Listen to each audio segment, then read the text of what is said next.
The silk of my skirt snagged on a rusted pipe, tearing with a sound like a scream trapped in a throat. I didn't stop to look at the damage. I couldn't. The labyrinthine service tunnels beneath the Fairmont Copley Plaza smelled of stale grease, damp concrete, and the metallic tang of my own terror. Behind me, the muffled thrum of the engagement party continued, a sophisticated beast that had tried to swallow me whole. I was the guest of honor, the prize filly on display, the daughter of Senator William Evans, and as of 20 minutes ago, the most expensive piece of merchandise in Boston. I pushed through a heavy steel door marked "No Exit," the crash of the bar against my hip sending a jolt of pain at my spine that barely registered. My lungs burned. Every breath was a ragged gasp, scraping against my ribs. I had to get out. I had to disappear before they realized the bride-to-be hadn't just gone to the powder room to touch up her lipstick, but had vanished into the bowels of the hotel like a ghost. My mind kept replaying the conversation I wasn't meant to hear. It played on a loop, a nightmare I couldn't wake up from. I had been standing just outside the library, pressing a cold glass of water to my forehead, trying to stave off the migraine that had been threatening me all day. The door had been cracked open just an inch. "She's spirited, William. I'll give her that," Lucas Vane had said. His voice was smooth, like oil slicked over asphalt. Lucas, my fiancé. The man who had courted me with charity galas and orchestrated photo ops. The man I thought was just a boring, ambitious politician. "But are you sure she won't ask questions about the transfer? The accounts are in her name." "Chloe does what she's told," my father had replied. The dismissal in his tone was absolute. It wasn't the voice of a parent. It was the voice of a broker closing a deal. Once the marriage license is signed, the spousal privilege laws kick in. You get the access codes to the offshore holdings, I get the campaign financing from your associates, and if the feds ever look too closely at the Da Vinci laundromat, well, Chloe is the one whose signature is on the restoration contracts. She's the perfect scapegoat. An unstable artist with a history of anxiety? The jury will eat her alive. "And after?" Lucas had asked. "Once the assets are liquidated? Do whatever you want. An accident. An overdose. She's not necessary after the merger is complete." I stumbled, my heel catching on a grate. I fell hard, my knees slamming into the dirty concrete floor of the loading dock. The white satin of my Vera Wang gown, a dress that cost more than most people earned in a decade, soaked up the grime instantly. I scrambled up, ignoring the sting of scraped skin. They weren't just planning a marriage. They were planning a funeral. My funeral. I burst out of the loading bay doors and into the night. The weather had turned violent.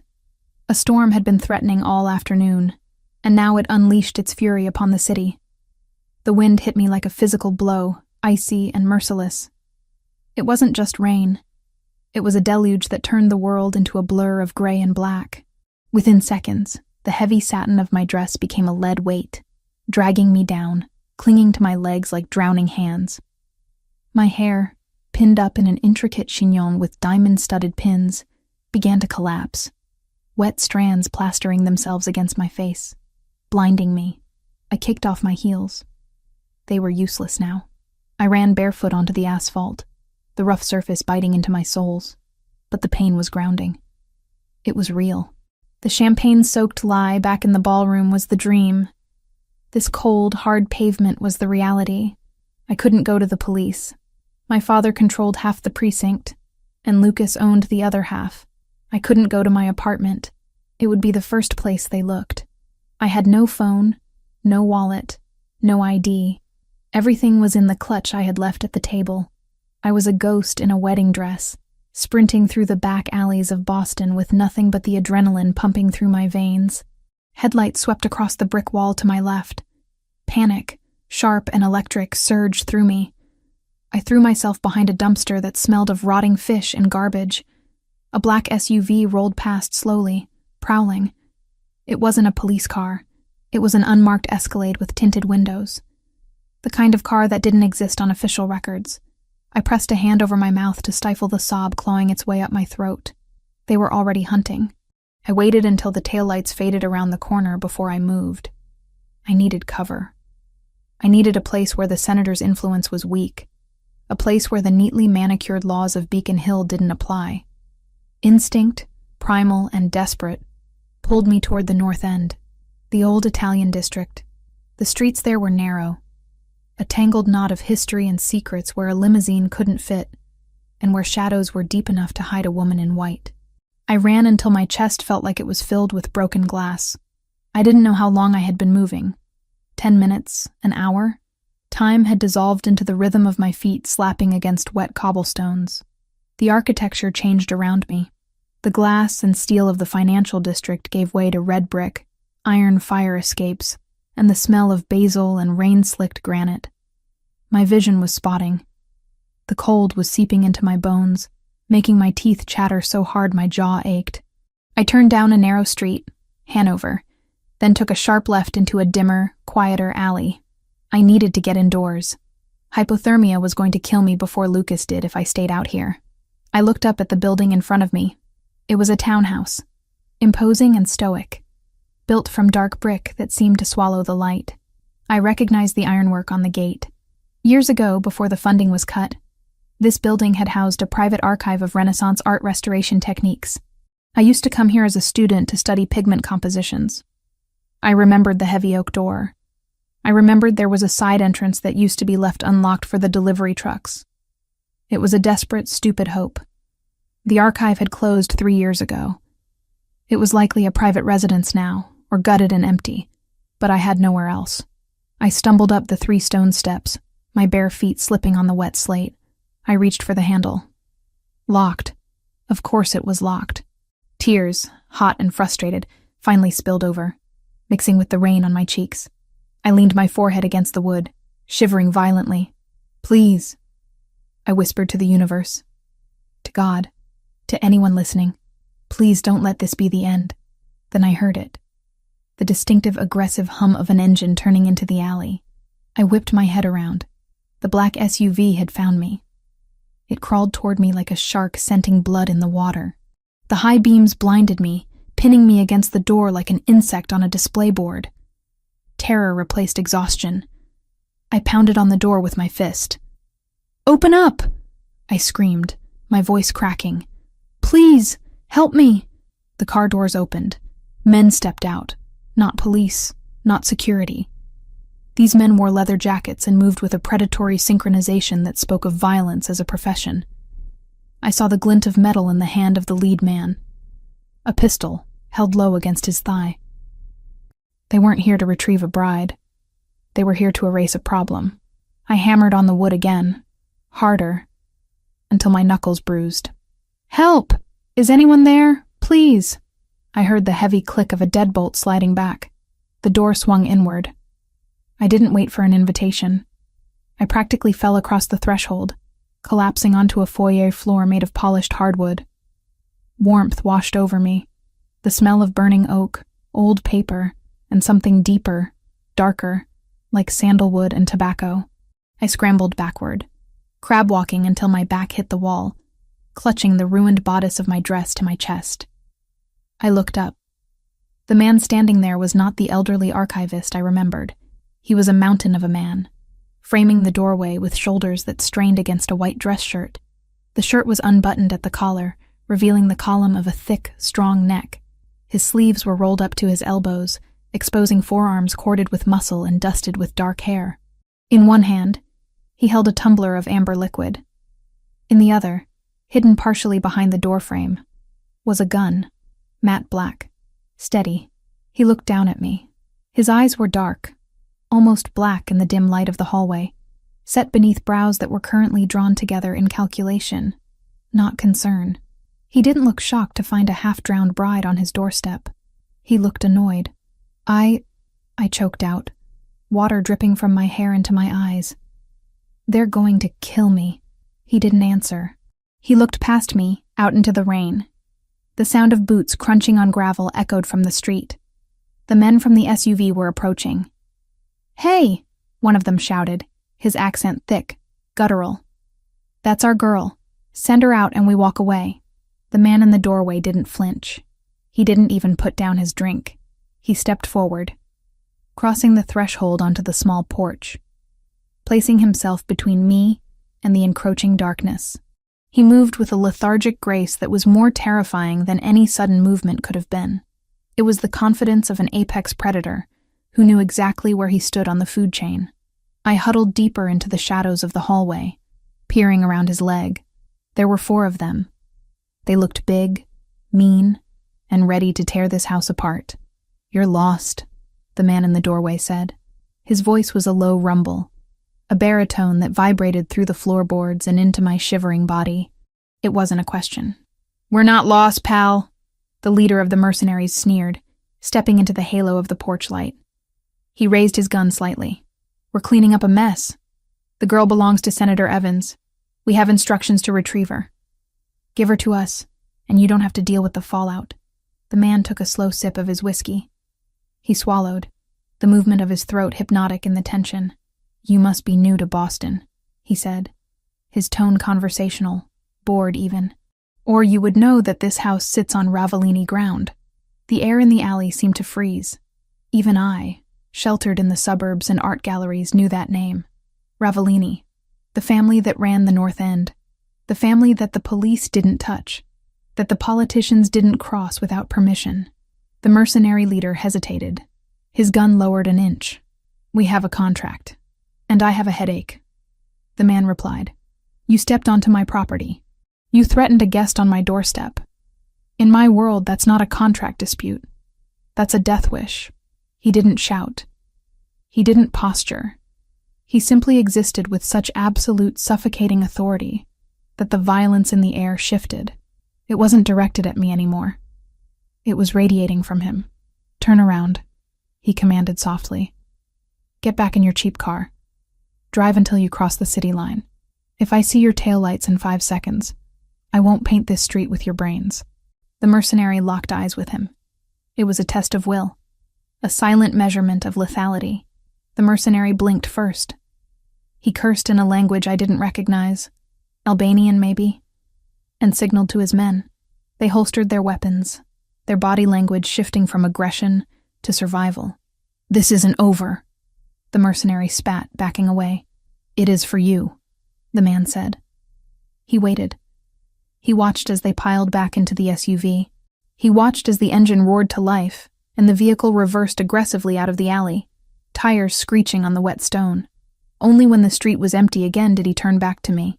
He stepped inside and closed the door, the sound of the heavy locks snapping into place. 1, 2, 3 clicks was the loudest thing I had ever heard. It sounded like a cell door closing, but for the first time in hours, I was on the safe side of the bars. He loomed over me. Up close, he was devastating. His face was all sharp angles and hard planes, a jawline that could cut glass, and a mouth that looked like it rarely smiled. There were no scars on his face, nothing to mar the severe classical beauty of his features, but his eyes were old. They were the color of espresso, dark and impenetrable, and they were scanning me with a clinical precision that made me feel naked, despite the layers of wet silk. He looked at the mud on the hem of my gown. He looked at the bruises forming on my wrists where I had gripped the door. He looked at the diamond engagement ring that was still sliding around on my wet finger. "You're bleeding," he stated. I looked down. There was a cut on my arm I hadn't noticed, the blood swirling with the rainwater on my skin. I fell in the tunnels. "Who are you?" "Chloe," I whispered. My teeth were chattering so hard I could barely form words. The adrenaline was crashing, leaving me shaking violently. Chloe Evans. Recognition flickered in his eyes, but it wasn't surprise. It was calculation. The senator's daughter, the one who was supposed to marry Lucas Vane tonight. I flinched at the name. "Please, don't call them. Don't call the police. They'll kill me. My father, he's selling me. It's a setup." He stared at me for a long moment. He could have thrown me out. He could have called my father and ransomed me back for a fortune. He was a criminal.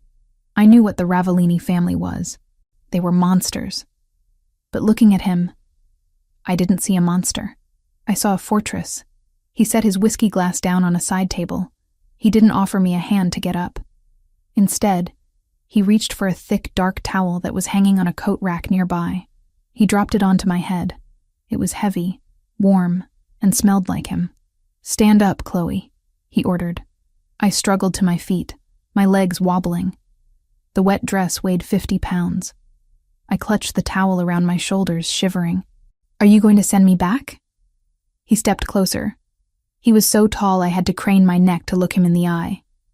He reached out, his hand large and warm, and brushed a wet strand of hair away from my cheek. His touch was rough, calloused, but surprisingly gentle. His thumb grazed my jawline, tilting my face up to the light. "Out there," he said, his voice dropping to a rough whisper that traveled straight to my marrow. "You are currency. You are a problem to be solved or an asset to be liquidated." He leaned down, his face inches from mine. I could feel the heat radiating off him. But here, his eyes locked onto mine, demanding total submission, total honesty. "Here, you are under my roof. And the Ravellinis protect what is theirs." My breath hitched. "I'm not yours. You knocked on my door," he murmured. "You crossed my threshold. Fate brought you here, but I am the one deciding to keep you." He stepped back, gesturing toward the interior of the house, a dark, sprawling expanse of shadows and luxury. "Stay with me," he said. It wasn't a question. It was a command wrapped in a promise. "Stay with me, and they will never touch you again." I looked at the door behind him, the barrier between me and the storm, between me and the death that awaited me at the hands of my own father. Then I looked at him, Marco Ravellini, the wolf who ruled the city. He was dangerous. He was lethal. But in his darkness, there was a strange, terrifying safety. I tightened the towel around myself, feeling the first returning sensation in my frozen fingers. I took a step toward him. "Okay," I whispered. He didn't smile. He just nodded, once, sharp and final. He turned and walked into the darkness of the house. And without looking back, he expected me to follow. And I did. The whiskey burned. It was a sharp, amber fire that coated my throat and settled in my empty stomach like a heavy stone. But it was the only thing keeping the tremors at bay.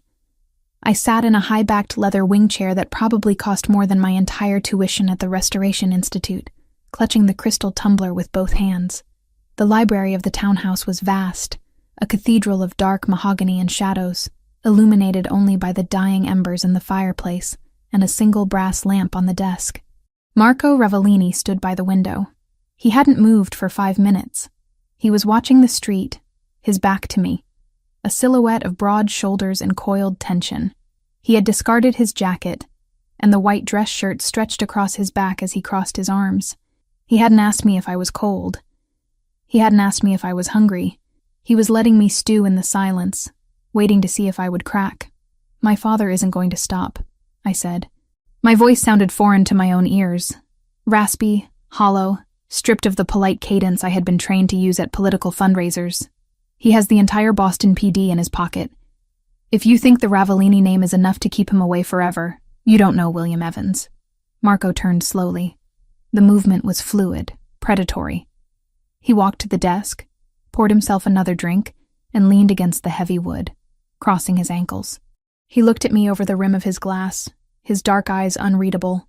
"I know your father, Chloe," he said, his voice a low rumble that seemed to vibrate through the floorboards. "I know he votes against organized crime bills in public and takes kickbacks from the Albanian mob in private. I know he's desperate, but desperation makes men sloppy. And tonight, he was very sloppy." He set the glass down with a sharp clink. "But I don't run a charity for runaway brides," he continued, his tone hardening. "You brought heat to my doorstep. Serious heat. I need to know why. Why would a senator sell his only daughter to a man like Lucas Vane? What is so important that he would risk a federal kidnapping charge to get you back?" I took another sip of whiskey, the alcohol finally numbing the stinging scrape on my knee. I looked around the room, my eyes landing on a painting hanging above the mantel. It was a portrait of a merchant, styled in the Dutch Golden Age tradition. The light, the shadow, the texture of the velvet coat. It was masterful.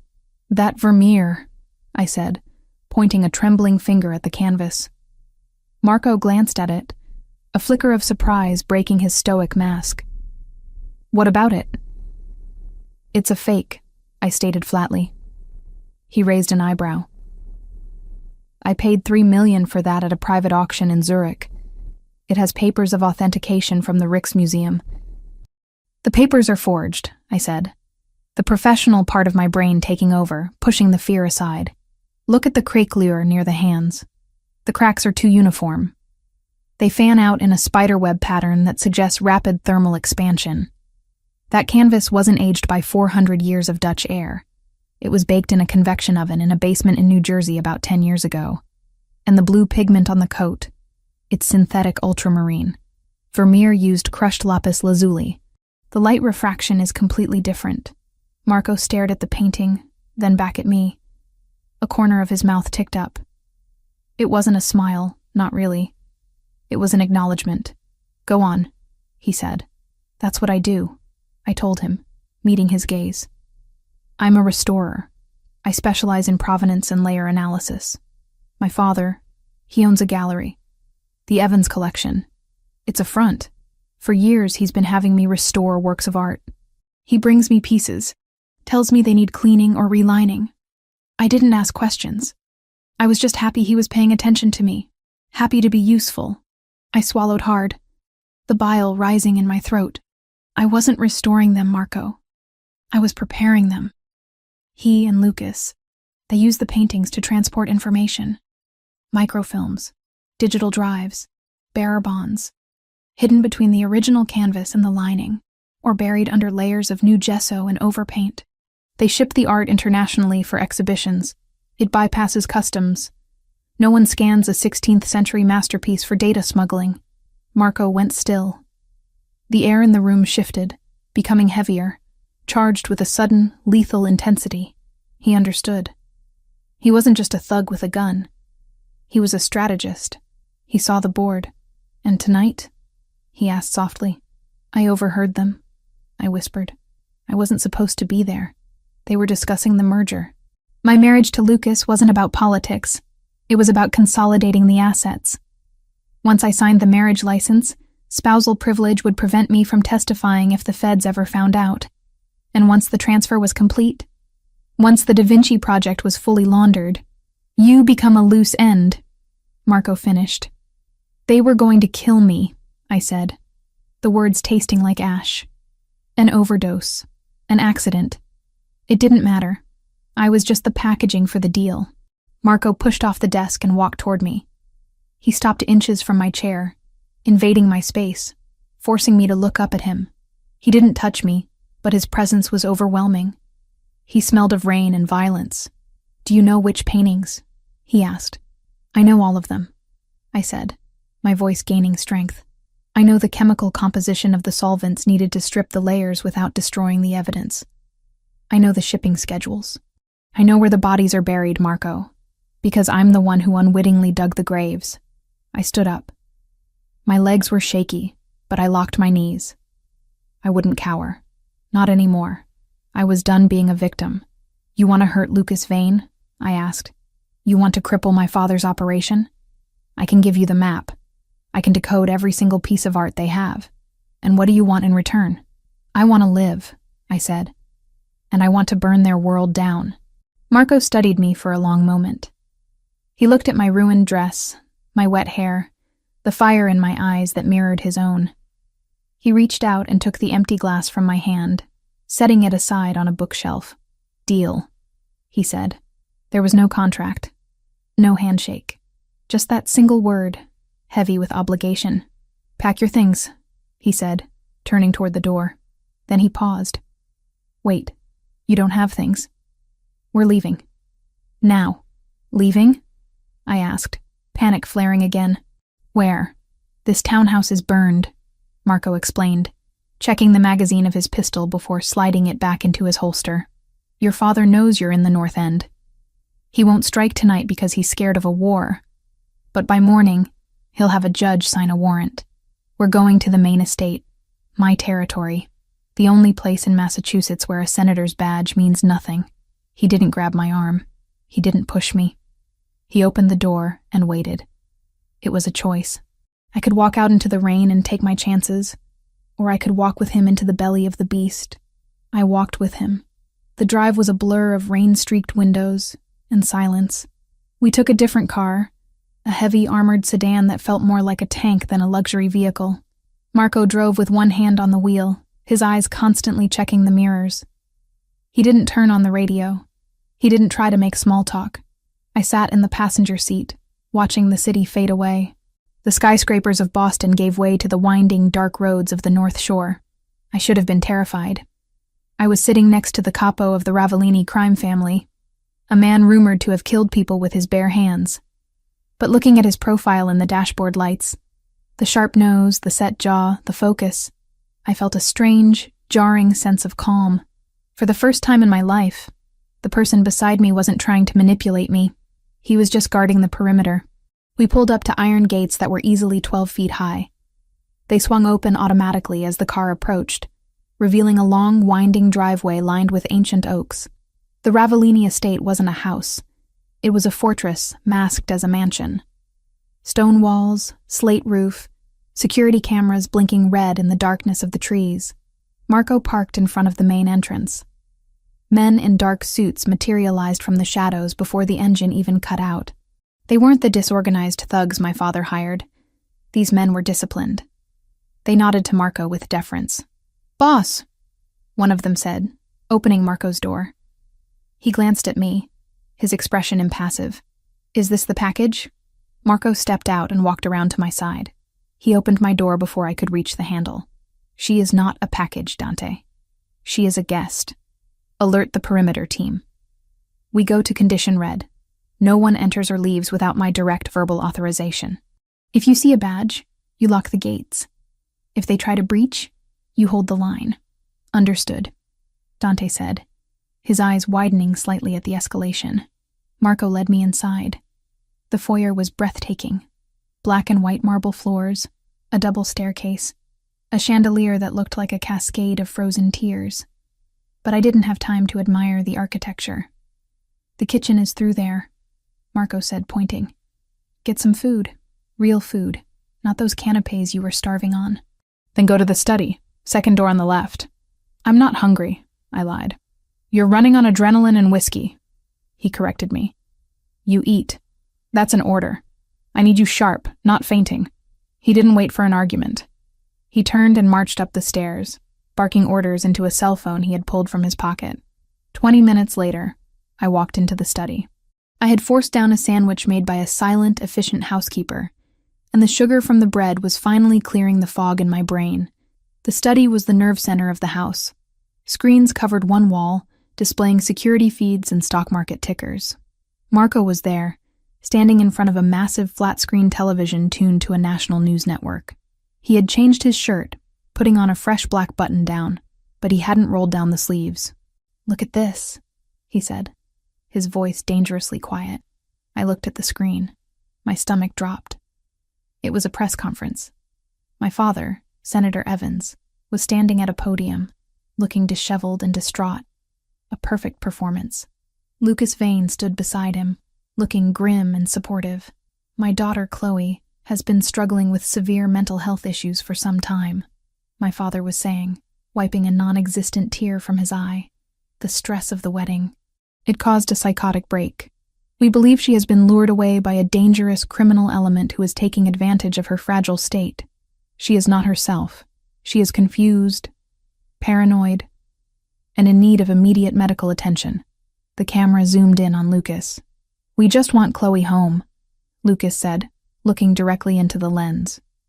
His eyes were cold, dead sharks swimming in blue water. "Chloe, if you're watching, please, take your medication. Come home. We love you." "Lies," I hissed, my hands balling into fists.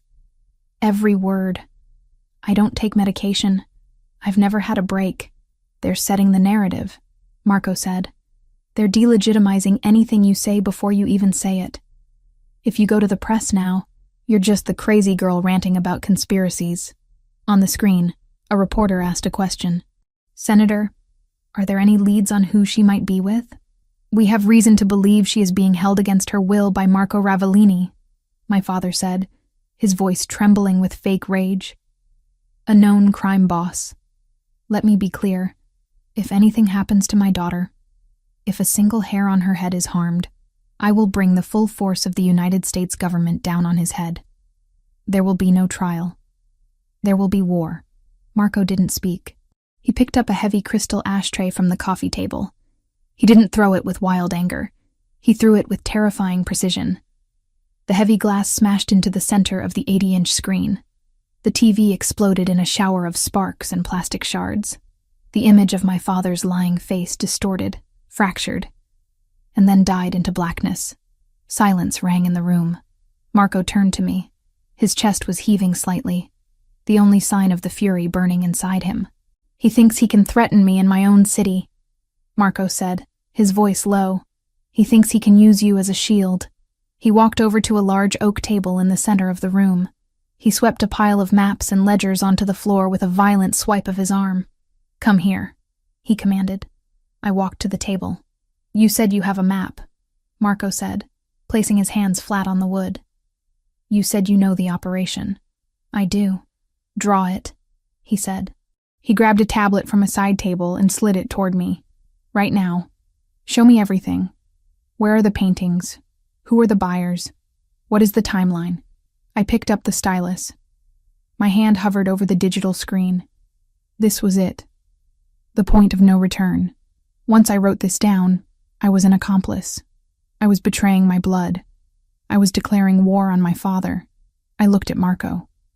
He wasn't looking at the tablet. He was looking at me, waiting. Not forcing me, but witnessing me. You're not a prisoner here, Chloe, he said, reading my hesitation. The gates open from the inside, too. You can walk away. But if you stay, you fight. Can you do that? I thought about the medication comment. I thought about the years of being told to sit still, look pretty, and sign the papers. I thought about the cold, damp tunnel and the way Marco had stood between me and the mercenaries without blinking. I'm not walking away, I said. I touched the stylus to the screen. The shipment leaves on Thursday, I began, sketching the layout of the gallery warehouse. They're moving 12 crates. But the real money isn't in the crates. It's in the centerpiece for the auction, a painting called The Silent Madonna. It's supposed to be a restoration of a Renaissance piece. And it's not. No, I said, drawing a diagram of the frame structure. It's a vault. The canvas is lined with lead. Underneath the oil paint, in the texture of the dress, that's where the ledger is. Not just money. Names, agents, judges, everyone on Lucas's payroll. Marco watched the lines appear on the screen, his mind working as fast as mine. He leaned in, his shoulder brushing against mine. The heat of his body was distracting, grounding.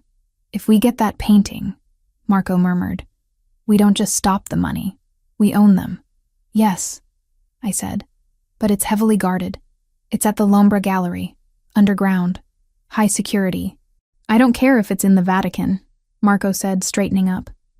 His eyes were dark fire. We're taking it. He looked at me, really looked at me, seeing not the ruined bride, but the architect of his victory.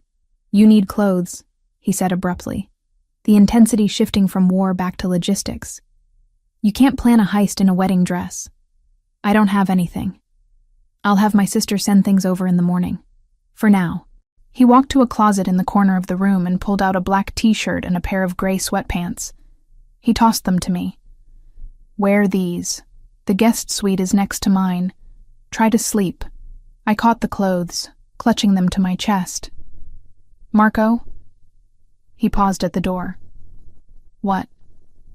Why did you break the TV? I asked softly. You didn't have to do that. He looked back at the shattered screen, then at me. His expression softened, just a fraction. I don't like liars, he said. And I didn't like the way he looked at you, even through a screen. He opened the door. Get some rest, Chloe. Tomorrow we steal a masterpiece. He left, closing the door softly behind him. I stood alone in the study, surrounded by the wreckage of the television and the blueprint of my betrayal. I looked down at the black shirt in my hands. It was soft cotton. I brought it to my face. It smelled like sandalwood and rain. I wasn't safe. I was in the center of a hurricane. But for the first time in 26 years, I wasn't just a doll in a box. I was the one holding the match. And Marco Ravellini had just given me the gasoline. The tiny earpiece hummed with static against my ear canal, a constant buzzing reminder that I was no longer Chloe Evans, the runaway bride. I was an operative, a weapon, a thief. I stood in front of the floor-to-length mirror in the guest suite of the Ravellini estate. But the reflection staring back was a stranger. Marco hadn't sent for a stylist or a personal shopper. He had sent a tactical team disguised as tailors. The dress wasn't chosen for its beauty, though it was devastatingly elegant. A column of midnight black silk that fit like a second skin. It was chosen for its engineering. The slit on the left side went high up my thigh, not to tease, but to allow for a full range of motion if I needed to sprint. The bodice was reinforced, tight enough to hold the wire running down my spine, but flexible enough to allow deep breaths. And the shoes. They looked like jagged stilettos, weapons in their own right, but the soles were lined with a red, grippy rubber compound usually found on combat boots. "Turn around!" Marco's voice came from the doorway. I spun, my heart doing a traitorous double tap against my ribs. He was leaning against the doorframe, dressed in a tuxedo that cost more than the gallery we were about to rob. The black tie hung loose around his neck, yet to be knotted. He looked lethal. Civilized, yes, like a panther in a diamond collar, but lethal nonetheless. "The wire is visible near the neckline," he noted, pushing off the frame and walking toward me. He didn't ask for permission. He stepped into my personal space, the scent of sandalwood and gun oil enveloping me instantly. His large, warm hands brushed against the bare skin of my neck, sending goosebumps cascading down my arms. He tucked the thin wire beneath the silk strap, his fingers lingering for a fraction of a second longer than necessary on my pulse point. "Your heart is racing," he murmured, his voice low and rough, vibrating through my chest. "I'm about to rob my father," I whispered, meeting his dark gaze in the mirror, and infiltrate a room full of people who think I'm currently having a psychotic break in a padded cell. "You aren't robbing him," Marco corrected, his eyes locking onto mine in the glass. "You are reclaiming what was stolen. And you aren't Chloe Evans tonight. You are Elena Koval, a private equity investor from Zurich, with a taste for religious iconography and a mute husband." "You're not going to talk?" "My accent is too distinct," Marco said, finally tying his tie with efficient, sharp movements. "In Boston, a Ravellini voice opens doors, but it also triggers alarms. Tonight, I am merely the muscle and the wallet. You are the face." He turned me around to face him, his hands settling heavily on my waist. The heat of his palms seeped through the silk, branding me. "Listen to me, Tesoro," he commanded, his intensity stripping the air from the room. "We are walking into the lion's den. L'Ombra isn't just a gallery, it's a bunker for the corrupt. Lucas will be there. Your father might be there. If you freeze, we die. If you panic, we die. You need to turn off the part of you that is a daughter and turn on the part of you that survived the tunnels." "I can do it," I said, though my voice trembled slightly. "I know you can," he said. He reached into his jacket pocket and pulled out a small, sleek object. A UV flashlight, no bigger than a lipstick tube. He pressed it into my hand. "Find the painting. Verify the lead lining. Signal the team. Then get behind me." He offered me his arm. "Shall we go to the ball, Cinderella?" The drive to the financial district was silent. We didn't take the armored tank this time. We took a sleek, silver Aston Martin that blended in with the excess of the event. L'Ombra was located in the sub-basement of a skyscraper that housed 3 hedge funds and a law firm specializing in acquittals for the guilty. The elevator ride down was a descent into a different world. The doors slid open to reveal a cavernous space of polished concrete, exposed industrial pipes painted gold, and walls lined with art that was meant to intimidate rather than inspire. The lighting was low, amber and moody, designed to make the jewelry of the guests sparkle and to hide the flaws in the merchandise. "Stay close." Marco breathed into my ear, his arm tightening around my waist. We stepped into the crowd. It was a sea of masks and malice. This was a masquerade auction, a convenient affectation that allowed the city's elite to indulge in their vices anonymously. I adjusted the black lace mask over my eyes, grateful for the barrier. The air smelled of expensive champagne, ozone, and the metallic tang of avarice. I scanned the room, my professional eye automatically cataloging the art on the walls. It was a graveyard of forgeries and stolen masterpieces. To my left, a Basquiat that had clearly been painted by an art student in a loft in Brooklyn. To my right, a legitimate Roman bust that had been reported stolen from a dig site in Italy 4 years ago. Focus. Marco's voice crackled in my ear, though he was standing right beside me. Target is on the north wall. We moved through the throngs of people. A judge I recognized from the nightly news nodded at us. A tech billionaire raised a glass. They saw the tuxedo and the dress, the posture of arrogance, and accepted us as one of their own. It was sickening. Then I saw it. The silent Madonna. It was displayed on a standalone easel in the center of a velvet-roped area, bathed in a focused spotlight. It was grotesque. Not the painting itself. It was a technically proficient imitation of a Raphael Madonna. But the context. The face of the Madonna was serene, her hands clasped in prayer, but the texture was wrong. Even from 10 feet away, I could see the unnatural heaviness of the canvas. It didn't drape. It stood rigid. "It's here," I whispered, barely moving my lips. "We need to get closer," Marco replied. "I need you to verify the lining before we cut. If we slice into a decoy, the alarms trip silently and the doors seal." We began to move toward the ropes, but the crowd parted suddenly, creating a wide berth. My blood turned to ice. Lucas Vane was walking toward the exhibit. He wasn't wearing a mask. He didn't need to. His arrogance was his disguise. He looked impeccable in a midnight blue tuxedo, a glass of scotch in one hand, his other hand resting possessively on the shoulder of a young, terrified-looking intern who was holding a catalog. "Ladies and gentlemen," Lucas announced, his voice smooth and projecting easily over the murmur of the room. "Thank you for joining us for the highlight of the evening, the Silent Madonna, a piece that represents purity, sacrifice, and silence." He laughed at his own joke. The room tittered nervously. I stopped walking. My breath hitched. He was right there, 20 feet away. The man who had planned my death. The man who had looked me in the eye and told me he loved me while signing off on my murder. "Chloe." Marco's voice was a sharp command in my ear. "Don't look at his face. Look at his tie. Look at his shoes. He is just a target. He is prey."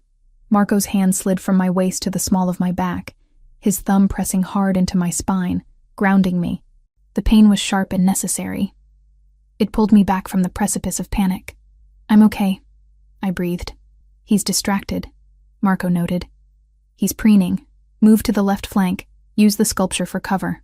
We drifted to the side, slipping behind a massive, abstract bronze sculpture that looked like twisted wreckage. From this angle, we were in the shadows, just outside the direct line of sight of Lucas's security detail. 2 men standing by the pillars, looking bored. "Now," Marco said, "I'm going to create an opening. When the glass breaks, you move. You have 3 seconds to check the canvas with the UV. Do not hesitate. What are you going to do? Something clumsy." Marco detached himself from me. He moved toward a waiter carrying a tower of champagne flutes. He didn't shove the man. That would be too obvious. He simply extended his foot. A subtle, calculated trip at the exact moment the waiter turned. The result was spectacular. The waiter stumbled, the tray tipped, and 50 crystal flutes crashed onto the polished concrete floor with the sound of a shattering chandelier. The noise was deafening in the hushed gallery. Champagne sprayed onto the gown of a senator's wife. People gasped, shouted, and surged backward to avoid the glass. The security guards turned their heads. Lucas turned his head. "Go!" Marco hissed in my ear. I moved. I didn't run. I glided, crossing the distance to the velvet rope in 2 long strides. I ducked under the rope. I was now in the spotlight. I pulled the UV light from my clutch, thumbing the switch. I pressed the light against the bottom corner of the painting, where the paint was thinnest. A dull, sickly green fluorescence reflected back. Not the purple of canvas, or the white of gesso. Green, the specific chemical reaction of lead treated with a shielding agent. "It's confirmed," I said, my voice shaking with adrenaline. Lead lining, it's the vault. Step back, Marco ordered. He was there instantly. He had used the chaos of the crash to ghost through the crowd. He vaulted the velvet rope with a fluid grace that belied his size. In his hand, a scalpel appeared, surgical steel gleaming under the gallery lights. He didn't hesitate. He slashed the canvas. It wasn't a random tear. It was a precise rectangular incision around the central figure of the Madonna. The sound of the thick, lead-lined canvas ripping was visceral, like skin tearing. A collective gasp went up from the room. "He's destroying it!" someone screamed. "Security!" Lucas roared, his composure shattering. Marco ripped the center of the painting free. He didn't look at the art. He looked at what fell out from behind the lead sheet, a thin, flat packet wrapped in mylar. He snatched it up and shoved it into his jacket pocket. "Move." Marco grabbed my hand. The spell broke.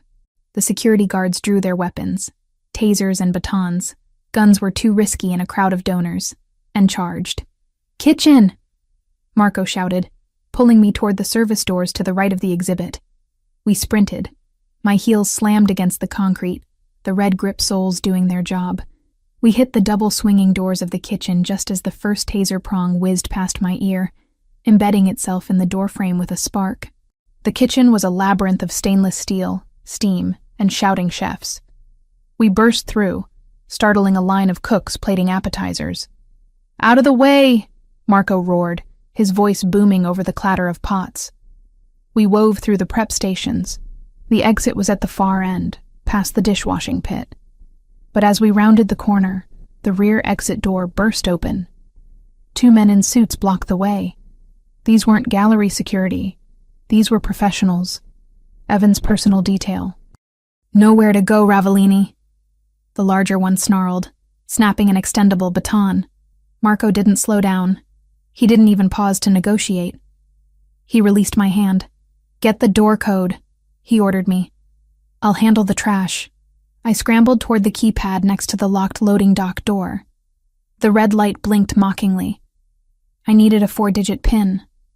Behind me, the sound of violence erupted. It wasn't the cinematic fighting of movies. It was brutal, ugly, and fast. I heard the crack of bone, the wet thud of a fist hitting a kidney. I glanced back for a second. Marco had ducked under the baton swing, trapped the man's arm, and used the man's own momentum to drive his face into the stainless steel counter. The man crumpled. The second guard lunged at Marco with a knife. "The code, Chloe."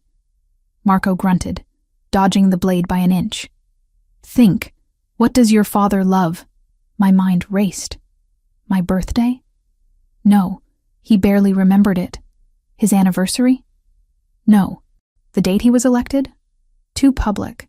Then I remembered the painting, the fake Vermeer, the date on the fake authentication papers. 1665. I punched it in. 1 to 6 to 6 to 5. Electronic buzz. Access denied. "Wrong code," I screamed. Marco caught the knife hand, twisting the guard's wrist until I heard a sickening snap. The guard screamed, dropping the weapon. Marco kicked him in the chest, sending him flying into a rack of drying pots. "Try again," Marco yelled, backing toward me, breathing hard but uninjured. "Think like him. What is his password for everything?" I closed my eyes, visualizing my father's office, his safe, his ego. It wasn't a date. It was a number.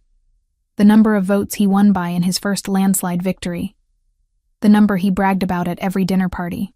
2412. I keyed it in. The light turned green. The heavy hydraulic lock hissed. "Got it." I shoved the door open.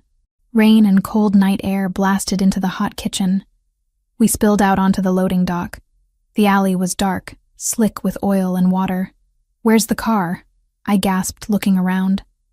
The Aston Martin was parked blocks away. We couldn't go back to the front. "There!" Marco pointed to a nondescript gray sedan idling halfway down the alley. "Plan B." We ran for it. But the back door of the kitchen slammed open again. Lucas Vane stood there. He wasn't holding a drink anymore. He was holding a gun. A silver revolver that looked too large for his manicured hand. "Chloe!" he screamed, his voice cracking with rage. "You ungrateful bitch!" He raised the gun. Marco didn't dive for cover. He stepped in front of me, shielding my body with his own. He raised his own weapon, the Beretta he had pulled from his waistband. Lucas fired. The shot went wild, sparking off the brick wall 3 feet to our left. He was panicking. He wasn't a shooter. He was a politician. Marco didn't miss. He fired 2 shots. Not to kill. Too much paperwork. Too much heat for a public figure. He shot the ground in front of Lucas, sending shards of concrete flying into his shins, and then he shot the light fixture above the door, plunging the dock into darkness. "Car! Now!" Marco shoved me toward the driver's side of the gray sedan. "Me?" I yelled. "I need to cover the rear. You drive." I didn't argue. I threw myself into the driver's seat. The keys were already in the ignition. I twisted them, and the engine roared to life. It was a sleeper car, shabby on the outside, modified racing engine on the inside. Marco dove into the passenger seat just as I slammed the gear shift into drive. "Go! Go! Go!" I floored it. The tires spun on the wet asphalt, smoking, then caught traction. The car fishtailed violently, missing a dumpster by inches, and shot out of the alley onto the main street. "Left!" Marco shouted, checking the side mirror. "We have company." I glanced at the rearview mirror. 2 black SUVs were peeling out of the garage exit behind us. The mercenaries. "Hold on," I gritted out. I took the corner onto Congress Street at 60 miles an hour. The back of the car swung out, drifting. I steered into the skid, correcting with a reflex I hadn't used since the defensive driving course my father made me take, after a kidnapping scare when I was 12. "They're gaining," Marco said calmly. He rolled down his window. The wind and rain whipped into the cabin. He leaned out, bracing his arms on the door frame, the Beretta steady in his grip. Bang, bang, bang. The shots were deafening inside the car. Behind us, the lead SUV swerved. Marco had hit the front tire.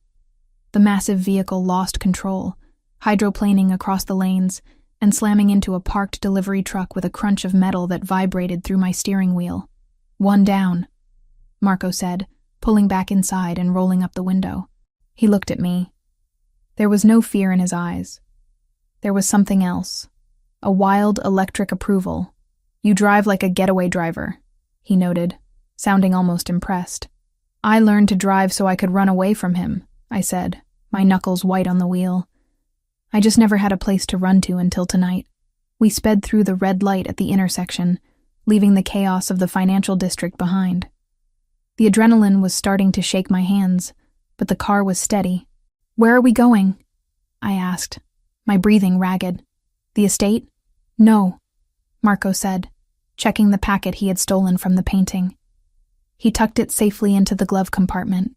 "The estate is too obvious. They'll expect us to go to ground. We're going to the safe house in the Berkshires. It's off the grid. No cameras, no satellite linkage."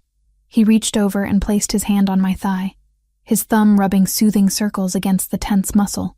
The touch was grounding, pulling me back from the edge of hysteria. "You did good, Chloe," he said quietly. "You didn't freeze." "I wanted to," I admitted. "When I saw him, when I saw Lucas, I wanted to throw up." "But you didn't," Marco said. "You acted. That's the difference between a victim and a survivor." I looked at him for a split second, before turning my eyes back to the rain-slicked road.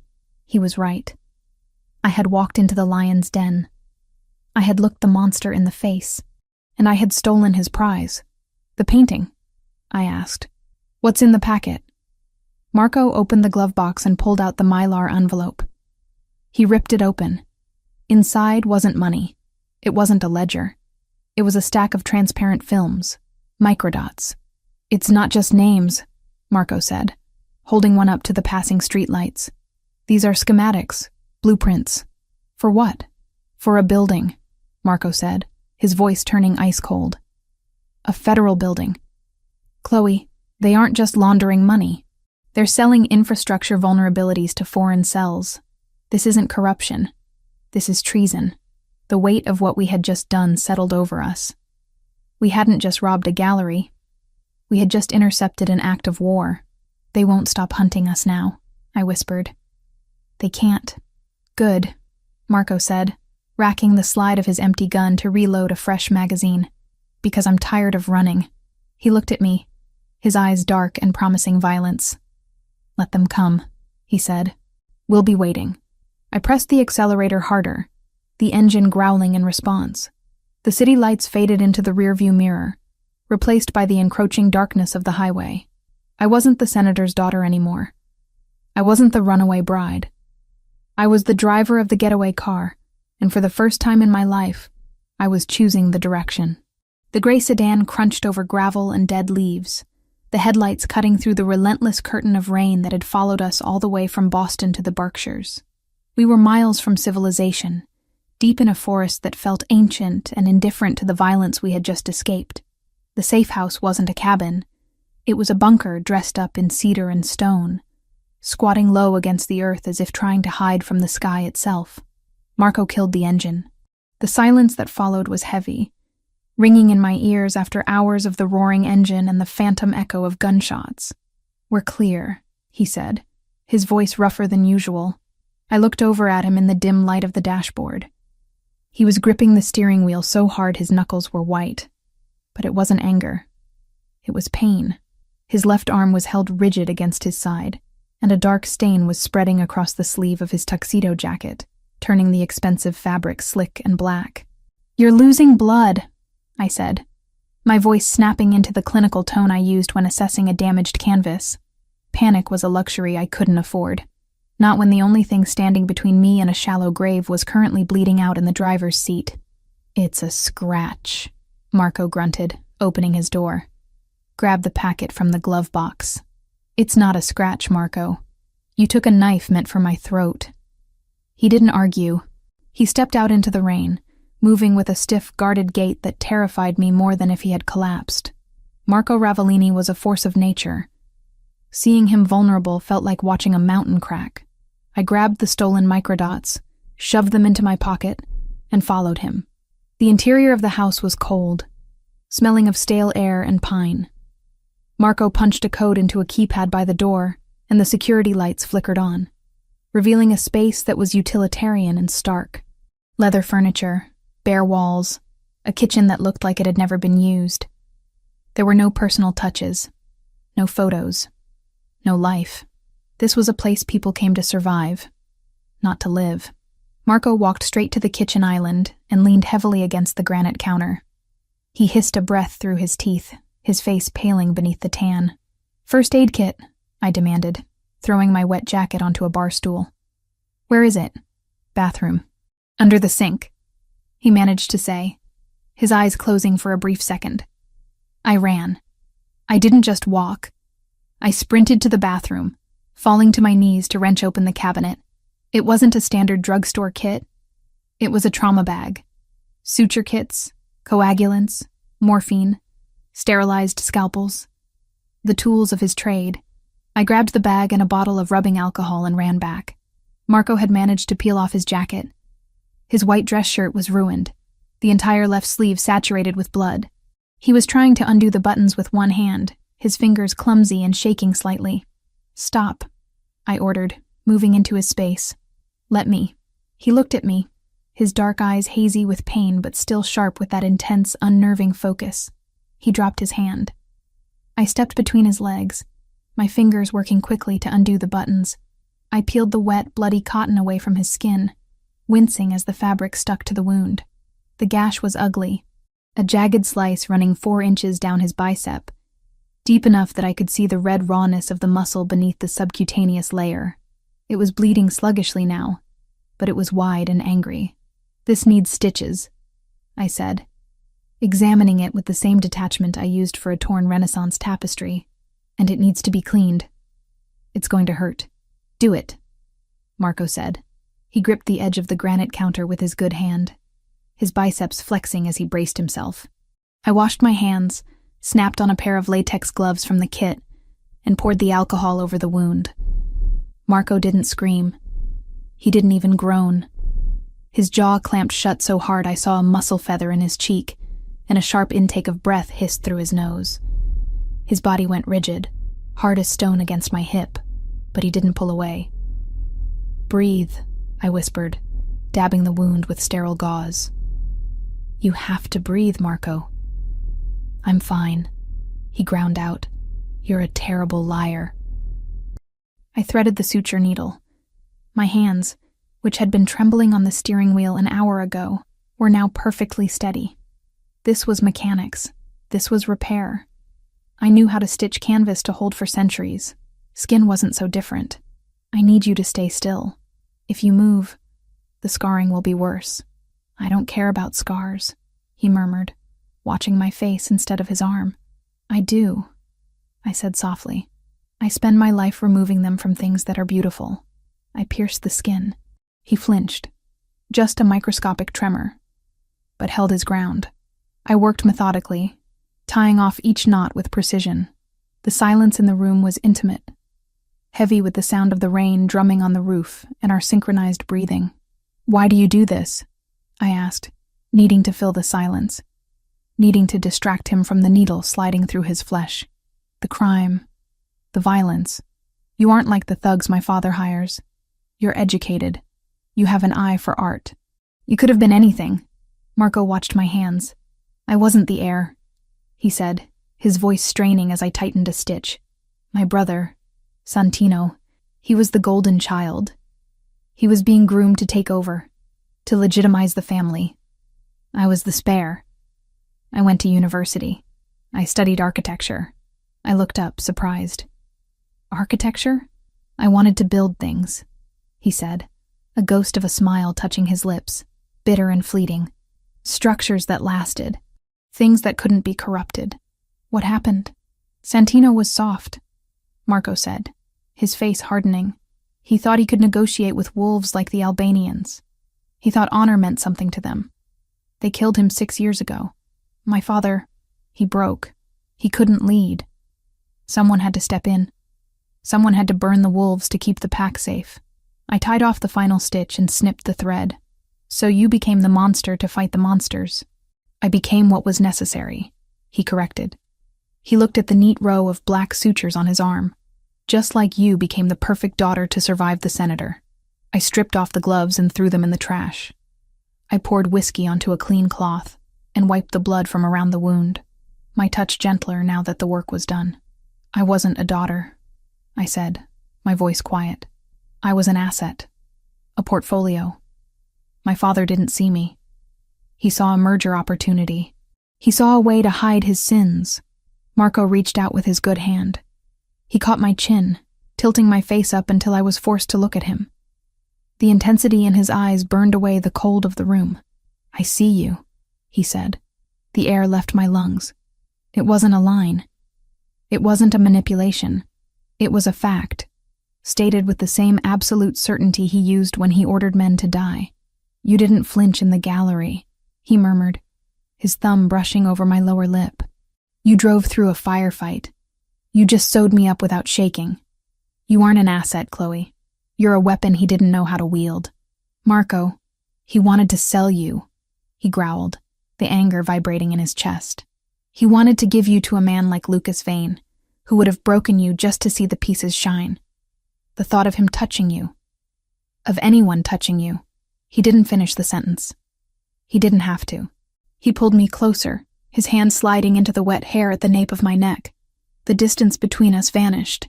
The smell of him, antiseptic, blood, sandalwood, and raw male heat, flooded my senses. My hands found purchase on his bare chest. His skin was fever hot. I could feel the heavy, powerful beat of his heart against my palms. "I'm not afraid of you," I whispered, the realization crashing over me. I should have been. He was a killer. He was dangerous, but he was the only thing in the world that felt solid. "You should be," he said, his voice dropping to a rough whisper against my mouth. "Because once I kiss you, I'm never letting you go. There is no going back to the gallery, no going back to the life you knew. You stay with me, in the dark, in the blood, always. I don't want to go back," I breathed. "I want to stay." He didn't wait. He crushed his mouth to mine. It wasn't a gentle kiss. It was a claiming. It was a collision of two people who had been running on the edge of a cliff for too long and finally decided to jump. He tasted of whiskey and danger. His tongue swept into my mouth, demanding, taking, possessing. I made a sound in the back of my throat, a whimper of need that I hadn't known I was capable of making. My fingers curled into his shoulders. I pulled him closer, needing to eliminate every millimeter of space between us. He lifted me, effortlessly. Despite the wound, despite the blood loss, he hoisted me up onto the granite island. He stepped between my thighs, pressing his hips against mine, the hard ridge of his desire undeniable against the thin fabric of my sweatpants. Mia Regina. He groaned against my neck, his teeth grazing the sensitive skin there. My queen, you belong to me. Say it. I'm yours, I gasped, throwing my head back as his lips trailed fire down my throat. I'm yours, Marco. He stripped the shirt off me. The air was cold, but his hands were searing. He looked at my body, not with lust, but with reverence, like I was the masterpiece he had stolen, the only thing of value in a world of fakes. Beautiful, he breathed. Perfect. There was no fumbling, no awkwardness. It was primal. When he entered me, I felt it in my soul. It was a grounding, an anchoring. The storm outside raged, wind battering the windows, but in that kitchen, on that cold granite counter, I was burning. We moved together in a rhythm that was frantic and desperate, a reaffirmation of life in the face of the death we had narrowly escaped. Every touch was a promise. Every kiss was a seal. I wrapped my legs around him, pulling him deeper, wanting to absorb his strength, his darkness.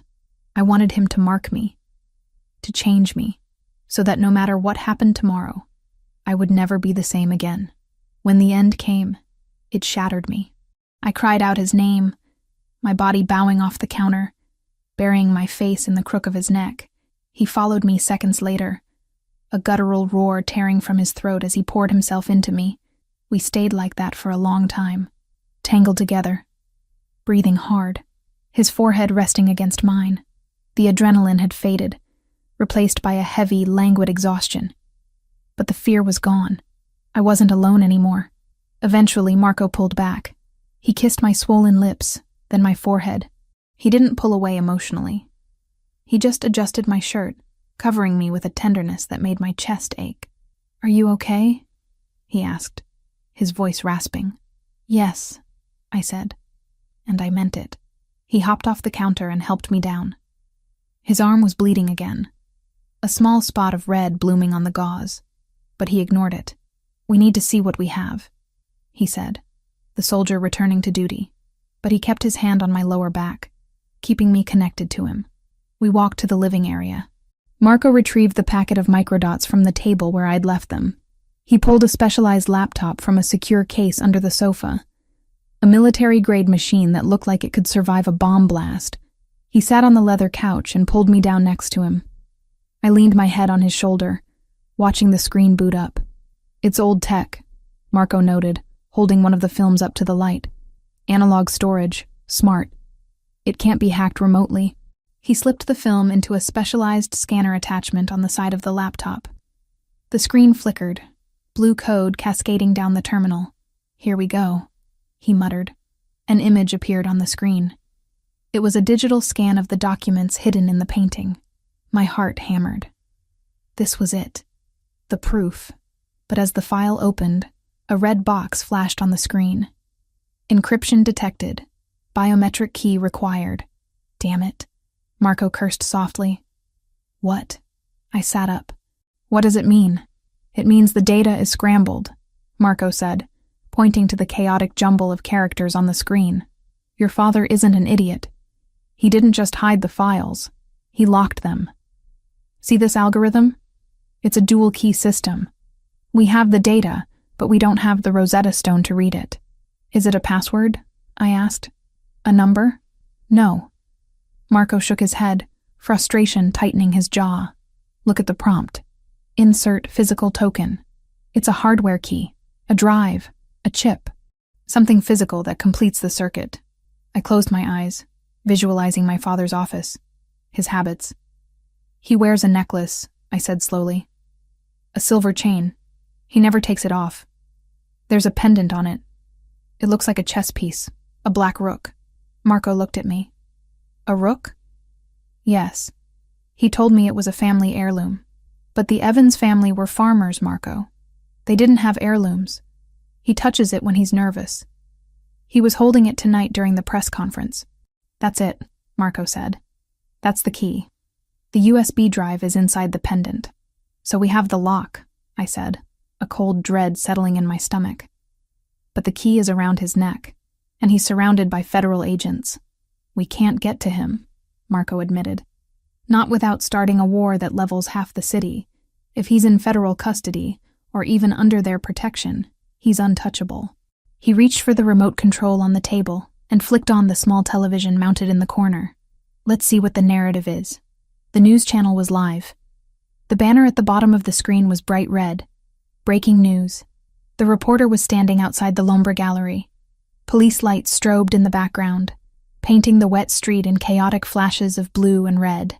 Authorities have escalated the search for Chloe Evans, the reporter said, looking grave.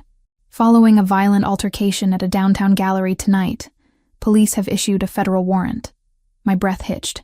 A warrant for me? No, Marco said.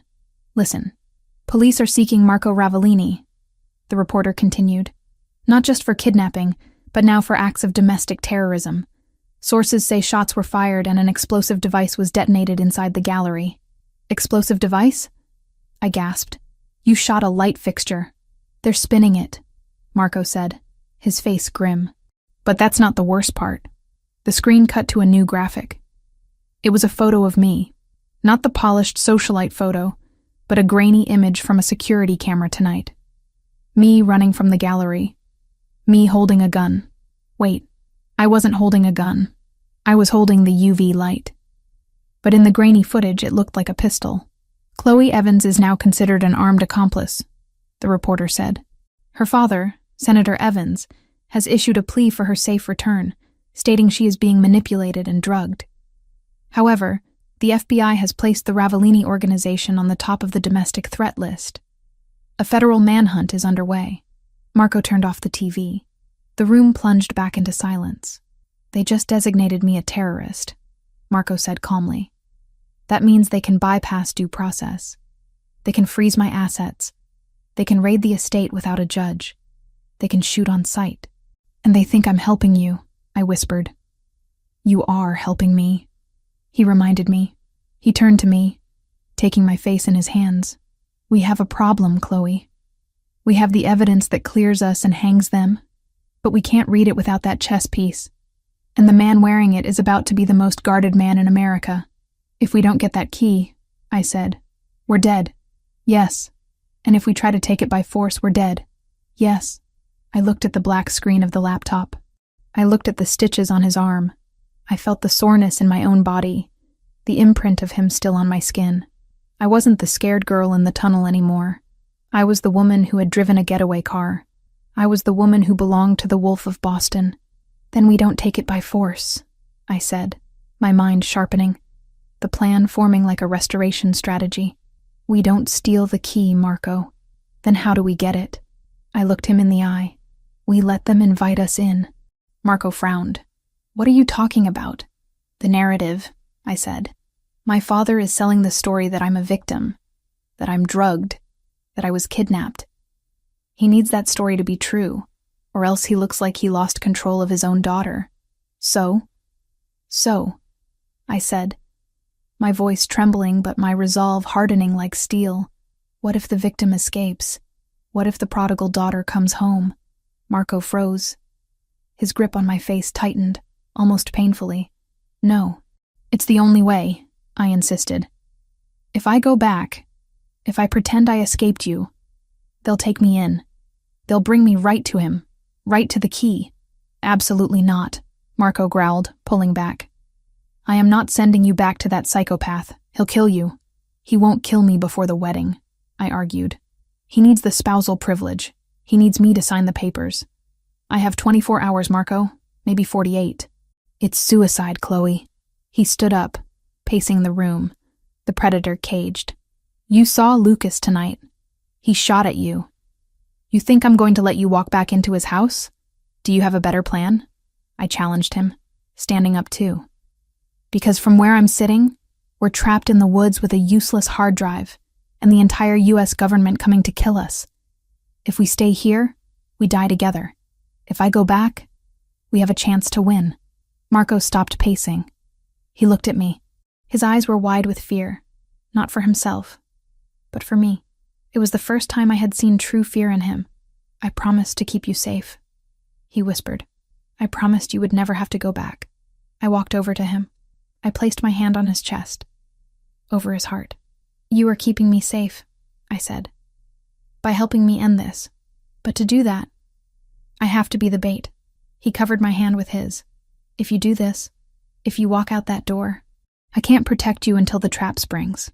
You'll be alone. I won't be alone, I said, looking up at him, because I know you'll come for me. The rain hammered against the roof, a relentless drumbeat of war. We stood there in the quiet of the safe house, the heat of our bodies fading into the cold reality of the night. The decision hung in the air, heavy and inevitable. I was going back to hell, but this time, I was bringing the devil with me. The gray light of dawn filtered through the reinforced shutters of the safe house, casting long, skeletal shadows across the floorboards. I woke up reaching for heat that wasn't there. The space beside me on the leather sofa was empty, the cushion cold to the touch. The only sound in the bunker was the hum of the air filtration system and the rhythmic tapping of keys. I sat up, pulling the thick wool blanket around my shoulders. My body ached, a dull, throbbing reminder of the adrenaline crash from the night before, compounded by a soreness that was entirely Marco's fault. I looked toward the kitchen island. Marco was standing by the security console, bathed in the blue glow of the monitors. He hadn't slept. He was still wearing the blood-stained dress pants from the gala, though he had discarded the ruined shirt. His torso was bare, wrapped in the fresh bandages I had applied, and the sight of his broad, scarred back, rigid with tension, sent a spike of anxiety straight through my chest. "What is it?" I asked, my voice raspy with sleep. He didn't turn around immediately. He stared at the screen for another second, his fingers hovering over the keyboard, before he finally swiveled to face me. His face was a mask of cold fury. "We have a problem," he said. I threw off the blanket and walked over to him, ignoring the chill in the air. On the monitor, the perimeter grid was lit up with red warning indicators. Thermal imaging showed heat signatures moving through the dense tree line surrounding the property. 6. No, 8 of them. "How?" I whispered. "You said this place was off the grid." "It is," Marco replied, his voice devoid of emotion. "No electronic footprint, no satellite linkage. The only people who knew about this location were my brother, who is dead, and the supplier who outfitted the panic room." "The supplier?" "Giavaro." Marco spat the name like a curse. "He provides weapons and safe houses to anyone with cash. I paid him a premium for exclusivity. It seems Lucas Vane paid him more." He reached under the counter and pulled out a heavy assault rifle, checking the chamber with a metallic clack that echoed in the silent room. He slid a fresh magazine into his Beretta and placed it on the counter, then looked at me. "Get to the bunker," he ordered. "There's a hatch in the pantry. It leads to a sub-basement with a separate air supply. Lock it from the inside. Do not open it until you hear my voice, specifically my voice. If anyone else tries to open it, you use the pistol I left down there." "No," I said. Marco froze. He looked at me, his eyes narrowing. "This isn't a discussion, Chloe. These aren't street thugs. They're moving in a tactical formation. They're here to liquidate the assets. That means me, and it means you." "Exactly," I countered, moving not toward the pantry, but toward the laundry room adjacent to the kitchen. "If they're a tactical team, they have thermite charges. They'll burn through a bunker hatch in 3 minutes. If you die up here, I die down there. I'm not hiding in a hole waiting to suffocate. Chloe, I'm not a soldier, Marco," I shouted, turning back to him. "I can't shoot a moving target at 50 yards. But I know chemistry, and I know this house is stocked with industrial cleaners because I saw them under the sink when I got the first aid kit. I kicked open the laundry room door. It was a small, narrow utility space. On the shelf sat rows of heavy plastic jugs. Bleach, ammonia-based glass cleaner, drain opener. "What are you doing?" Marco demanded, stepping into the doorway, the rifle held loose in his grip. "Improvising," I said, grabbing a gallon of bleach and a bottle of high-concentration ammonia floor stripper. "You want to clear the hallway?" "I'll clear the hallway." Marco looked at the bottles in my hands, then at my face. He realized what I was suggesting. The mixture of sodium hypochlorite and ammonia created chloramine gas. It was volatile, toxic, and instantly incapacitating to the respiratory system. It was a war crime in a bottle. "It's dangerous," he said. "The ventilation is independent in the main room," I finished for him. "We seal the laundry door. We wear wet masks. They breach the front door. They get a face full of chemical warfare. It buys you seconds. Seconds you need." He hesitated, the protective instinct warring with the strategist in him. Then, a loud thud reverberated through the house. Someone was testing the reinforced front door with a battering ram. "Do it," Marco growled. "But stay low. If you breathe it, you burn your lungs." He tossed me a thick rag from the counter.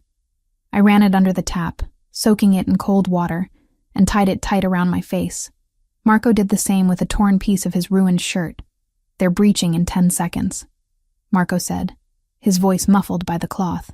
He positioned himself behind the heavy oak island, leveling the rifle at the entryway. "Get ready." I crouched in the laundry room doorway, the heavy jugs uncapped in my hands. My heart was hammering against my ribs like a trapped bird, but my hands were steady. I poured the ammonia into a plastic bucket. Wham! The front door groaned. The wood splintered around the deadbolt. Wham! "Wait for it," Marco signaled with his hand. The door flew open with a crash, hanging off its hinges. Gray morning light flooded the entryway, followed immediately by 3 black-clad figures swarming in, weapons raised. "Now!" Marco yelled. I didn't throw the bucket. I poured the bleach into the ammonia, creating an instant, violent reaction, and shoved the bucket skittering across the hardwood floor into the narrow hallway that connected the entryway to the living room. White mist erupted from the bucket like a released phantom. "Clear!"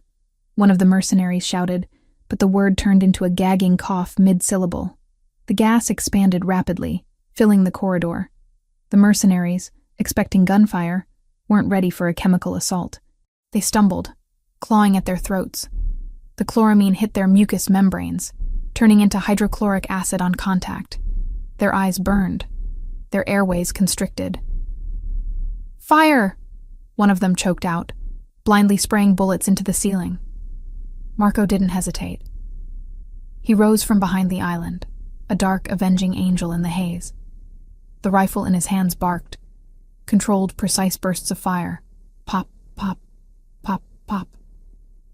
The first 2 men dropped before they could even level their weapons.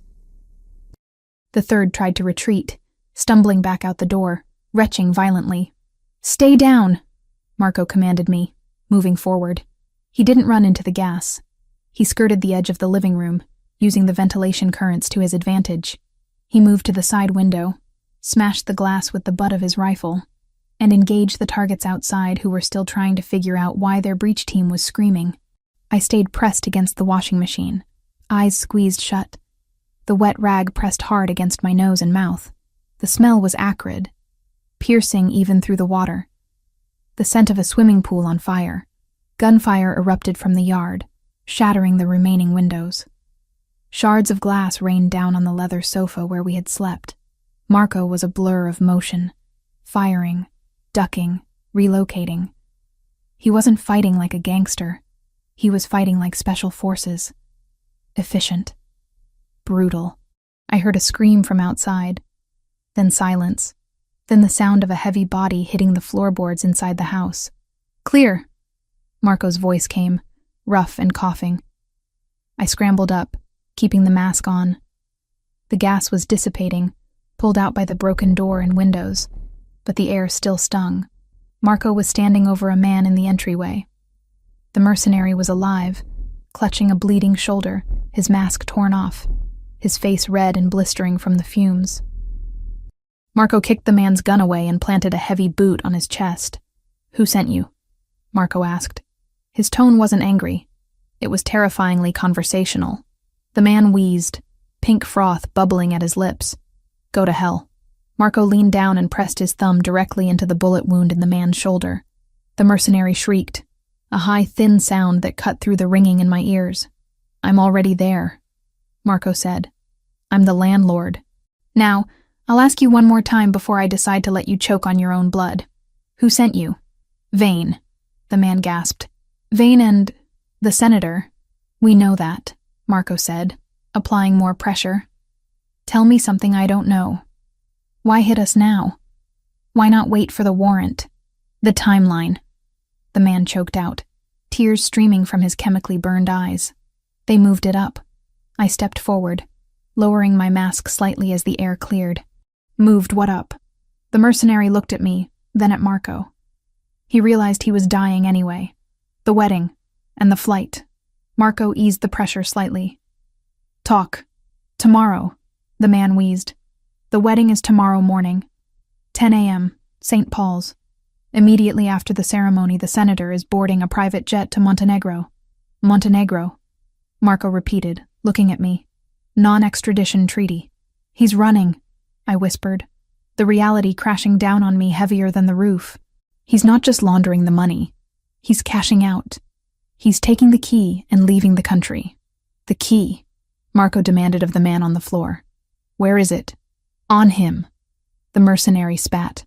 "Always on him. He knows. He knows you have the files.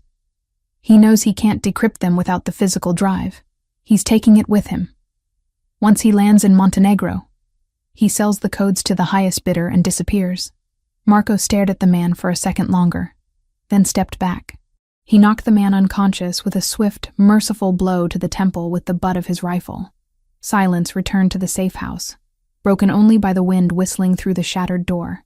The smell of bleach and gunpowder hung heavy in the air.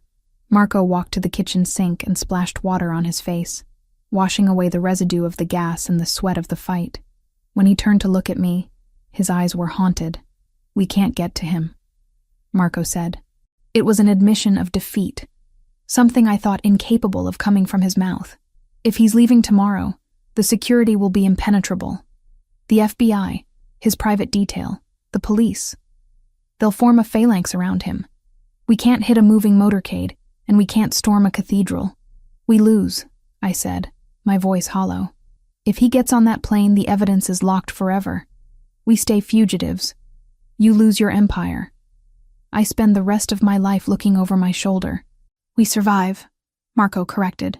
"We have money in accounts they can't touch. We go to Europe, Asia. We disappear. That's not living, Marco. That's hiding." I looked at the unconscious man on the floor, then at the destruction around us. "And he wins. He sells me. He tries to kill me, and he gets away with it. He gets to retire on a beach with millions of dollars while we live in the shadows. I'd rather live in the shadows with you than watch you die in the light," Marco said fiercely. I walked over to the shattered window.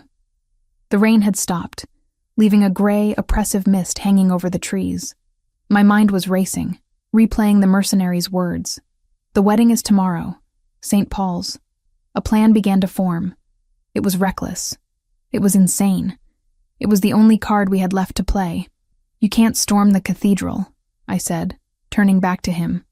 "You're right. You can't get close to him. So we leave," Marco said. "Pack what you can." "No," I said. "You can't get close." "But I can." Marco froze. He stopped reloading the magazine. "What did you say?"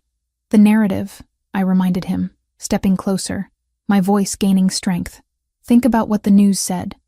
I'm the victim. I'm the mentally unstable daughter who was kidnapped by the Mafia boss. My father needs that story to be true. He needs to play the grieving, worried father until the moment the wheels of that jet leave the tarmac. I know where this is going," Marco growled, his voice dropping an octave. "Stop. If I go back," I continued, ignoring him. "If I surrender, if I tell the police I escaped you, they take me straight to him. They take me to the house." "He'll kill you," Marco shouted, slamming his hand onto the granite counter. The sound cracked like a gunshot. "You are not walking back into that house, Chloe. Lucas shot at you. He tried to put a bullet in your head." "He won't kill me before the wedding," I argued, walking right up to him, grabbing his forearms. "He can't. He needs me to sign the papers to transfer the assets. He needs the spousal privilege to protect himself from the fallout. I have 24 hours of immunity, Marco. He has to marry me before he can kill me. It's too risky," Marco said, shaking his head, his eyes wild. "You're asking me to hand you over to the monster. I'm asking you to make me the Trojan horse," I said intensely. "I go in. I play the part. I let them think they've won. I get into the house. I find a way to get the key from around his neck. And then what?" Marco demanded. "You're trapped in a house with 20 armed guards and a psychopath. How do you get out? How do I get to you?" "The wedding," I said. "St. Paul's. It's a public event. Even if they lock it down, there will be press. There will be chaos. You hit them then. When I'm at the altar. When I have the key." Marco pulled away from me, pacing the ruined living room. He ran a hand through his hair, tugging at the roots. "It's madness. If they search you, if they find a wire..." "They won't find a wire because I won't wear one," I said. "I'll be clean. I just need a way to signal you. A way to open the vault." "The key is physical," Marco muttered, his mind reluctantly engaging with the strategy. "If you get the drive, you still need to get it to me." "I will," I promised, "but you have to let me do this. You have to let me go." He stopped pacing. He looked at me across the room. The distance felt like a canyon. He looked at the bruises on my arms, the terror and exhaustion etched into my face, and the steel resolve in my eyes. "I promise to keep you safe," he whispered, his voice breaking. "Sending you back there. It breaks every instinct I have. You are keeping me safe," I said softly. "You're giving me a chance to fight back. I'm done running, Marco. I want to end this. I want to cut the head off the snake." He closed his eyes for a long moment. When he opened them, the warmth was gone, replaced by a cold, deadly calculation. He wasn't looking at his lover anymore. He was looking at his operative. "If we do this," he said, his voice low and dangerous, "there is no margin for error. If you miss the window, if you can't get the key, I will burn Boston to the ground to get you out, but it might be too late." "I won't miss," I said. "You'll need a way to override the safe," Marco said, his mind moving 3 steps ahead. "The senator keeps a backup drive in his safe at home, in case he loses the necklace. You said you know the code, but he might have changed it." "He won't," I said. "He's arrogant." "We don't bet on arrogance," Marco countered. He walked to his equipment bag and pulled out a small metallic cylinder. It looked like a lipstick. "This isn't just a casing. It's a localized EMP and a brute force decryption tool. If you can get it near the keypad of his safe, it will cycle through every possible combination in under 3 minutes." He held it out to me. "And a tracker," he added. "I need to know exactly where you are every second." "They'll strip search me," I warned. "They'll check for bugs." "Not this," Marco said. He reached into the medical kit and pulled out a small translucent capsule. It looked like a vitamin, ingestible. It pulses a low-frequency signal that cuts through interference. It dissolves in 24 hours. "Swallow it." I took the capsule. I didn't hesitate. I put it in my mouth and swallowed dry. "I'm on the grid," I said. Marco walked over to me. He wrapped his arms around me, pulling me into him with a force that knocked the breath out of my lungs. He buried his face in my hair, inhaling deeply. "I hate this," he whispered into my ear. "I hate everything about this." "I know," I said, holding him just as tight. "If he touches you," Marco vowed, his voice vibrating against my skull. "If he hurts you, I will peel the skin from his bones." "He won't have time," I said, pulling back to look at him. "Because you're going to be there." "I'll be there," he promised. "I'll be waiting for the signal." "How do I signal you?" "The ceremony," Marco said. "When the priest asks for objections, that's the window. You create the chaos. I bring the storm." I nodded. I was terrified. My hands were shaking again, but my mind was clear. "We need to make it look real," I said. "I need to look like I escaped, like I've been running through the woods all night." Marco looked at the door. "The highway is 2 miles south. Police patrol it every hour." He touched my cheek one last time. It felt like a goodbye. "Go," he said, the word costing him everything. "Before I change my mind and lock you in this house forever." I stepped away from him. I grabbed my jacket. I didn't look back at the warmth of the safe house. I stepped over the unconscious mercenary, over the shattered glass, and walked out into the cold, gray morning. I was going back to the beginning. I was going back to be the victim one last time, but they wouldn't see the wolf hiding under the wedding veil until it was too late. The asphalt of Interstate 90 was cold and gritty under my boots, vibrating with the rumble of distant traffic. I stood on the shoulder of the highway, shivering, not from the temperature, but from the violation of what I was about to do. I was about to dismantle myself.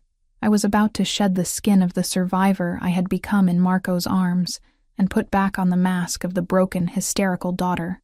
I reached into my pocket and touched the cold metal of the lipstick tube. The EMP device Marco had given me. It was the only weapon I had. That, and the silent pulse of the tracker dissolving in my stomach. A digital lifeline connecting me to the man I had left behind in the woods. I took a deep breath, filling my lungs with the scent of exhaust fumes and damp pine. Then, I stepped into the light. A state trooper cruiser was idling 100 yards down the breakdown lane, running a speed trap. I didn't walk toward it. I ran.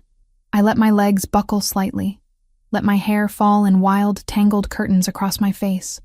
I summoned every ounce of fear I had felt in the tunnels, every scream I had suppressed in the gallery, and I let it all rise to the surface. "Help!" I screamed, my voice cracking perfectly. "Please, help me!" I waved my arms frantically, stumbling into the edge of the driving lane. Brakes screeched. A horn blared. A long, angry note that tore through the morning silence. The trooper's car door flew open before he even put it in park.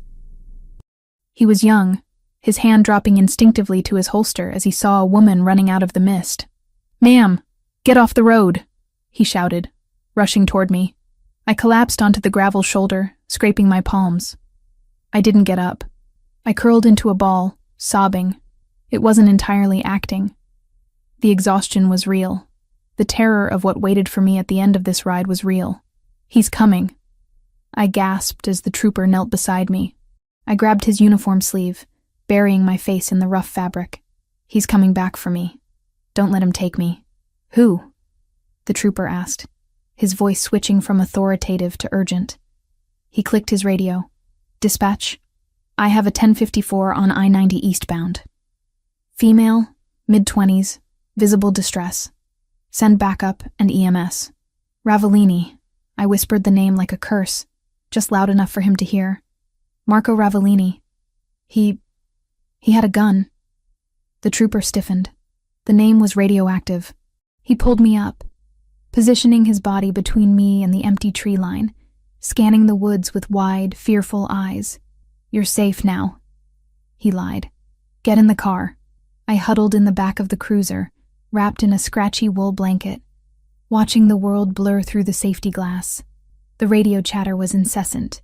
Codes, locations.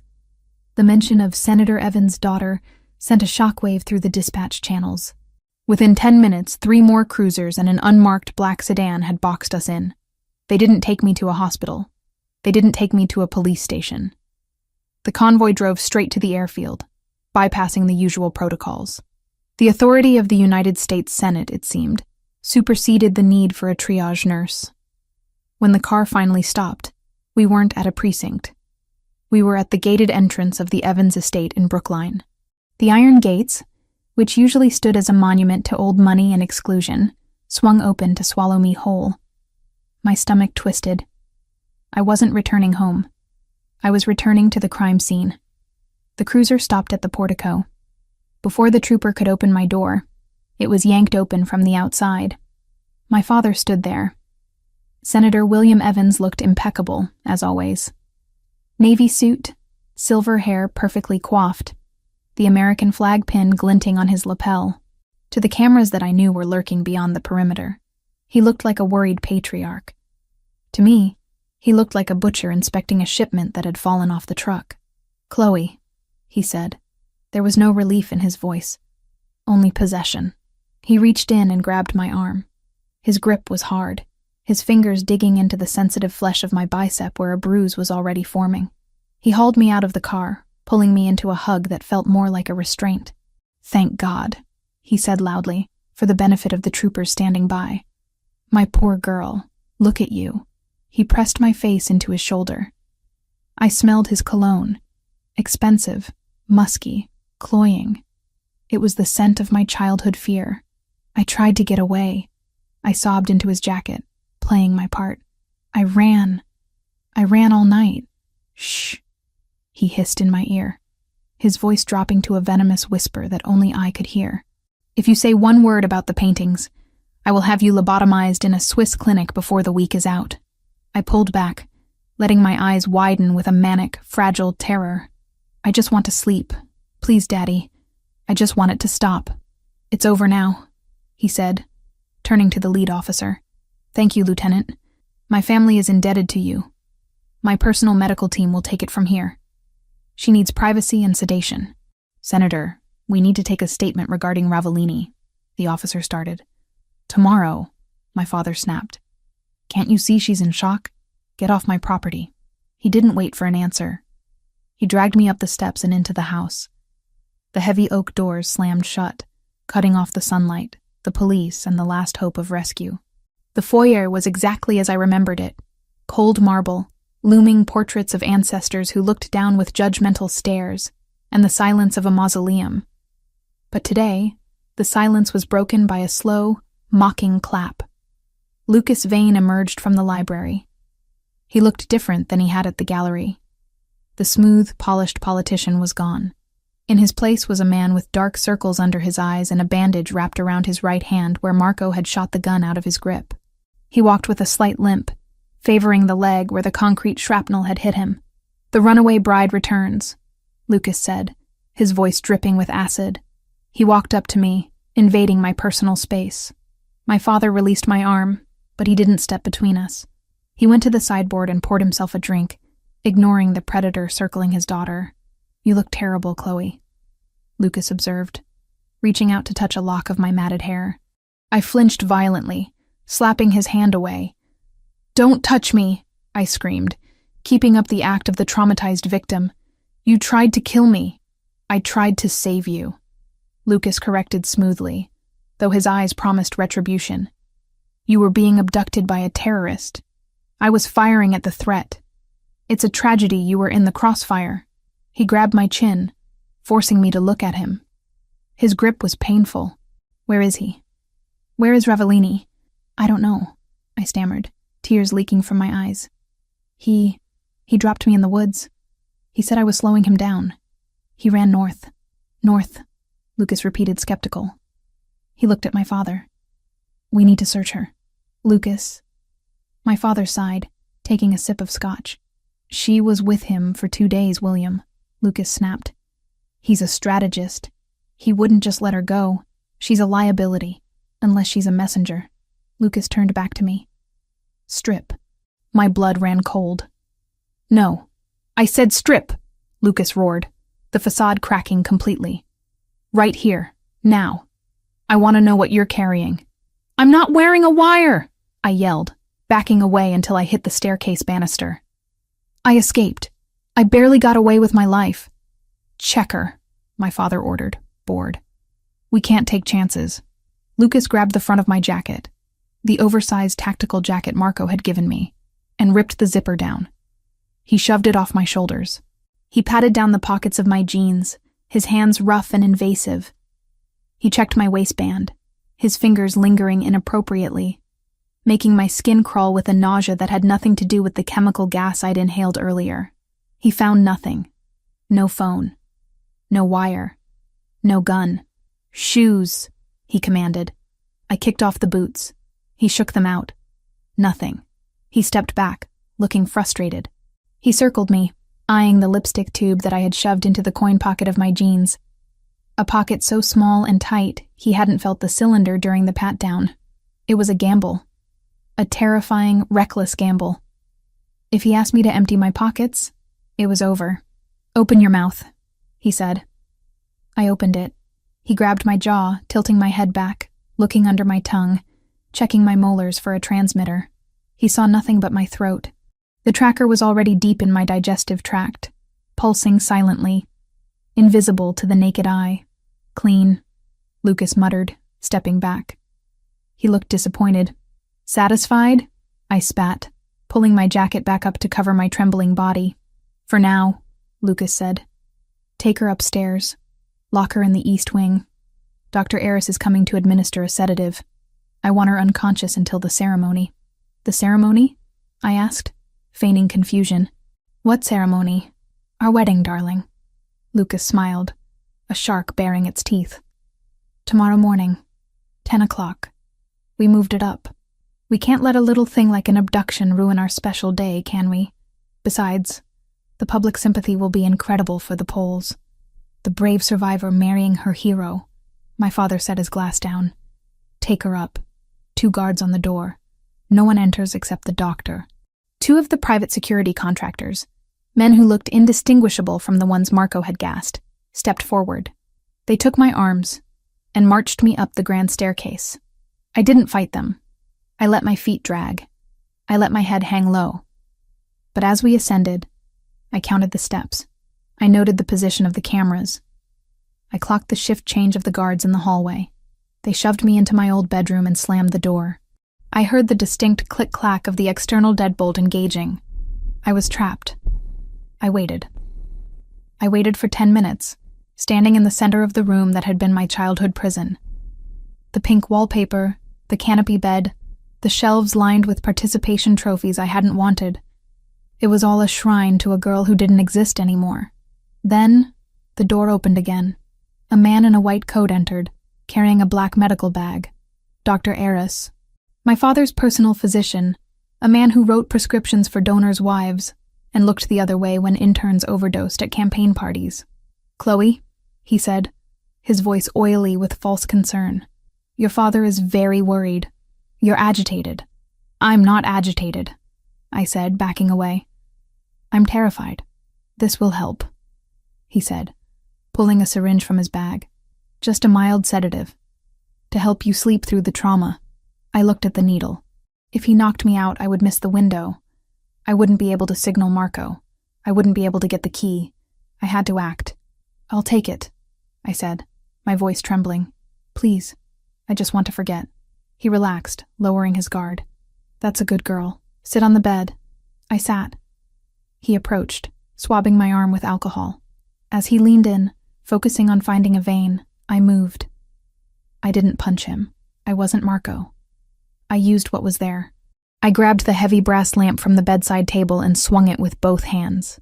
The base connected with the side of his head with a sickening thud. Dr. Eris crumpled to the floor without a sound. I froze, listening. Had the guards heard? Silence. The heavy oak door was soundproofed, a feature my father had installed years ago to keep my crying from disturbing his meetings.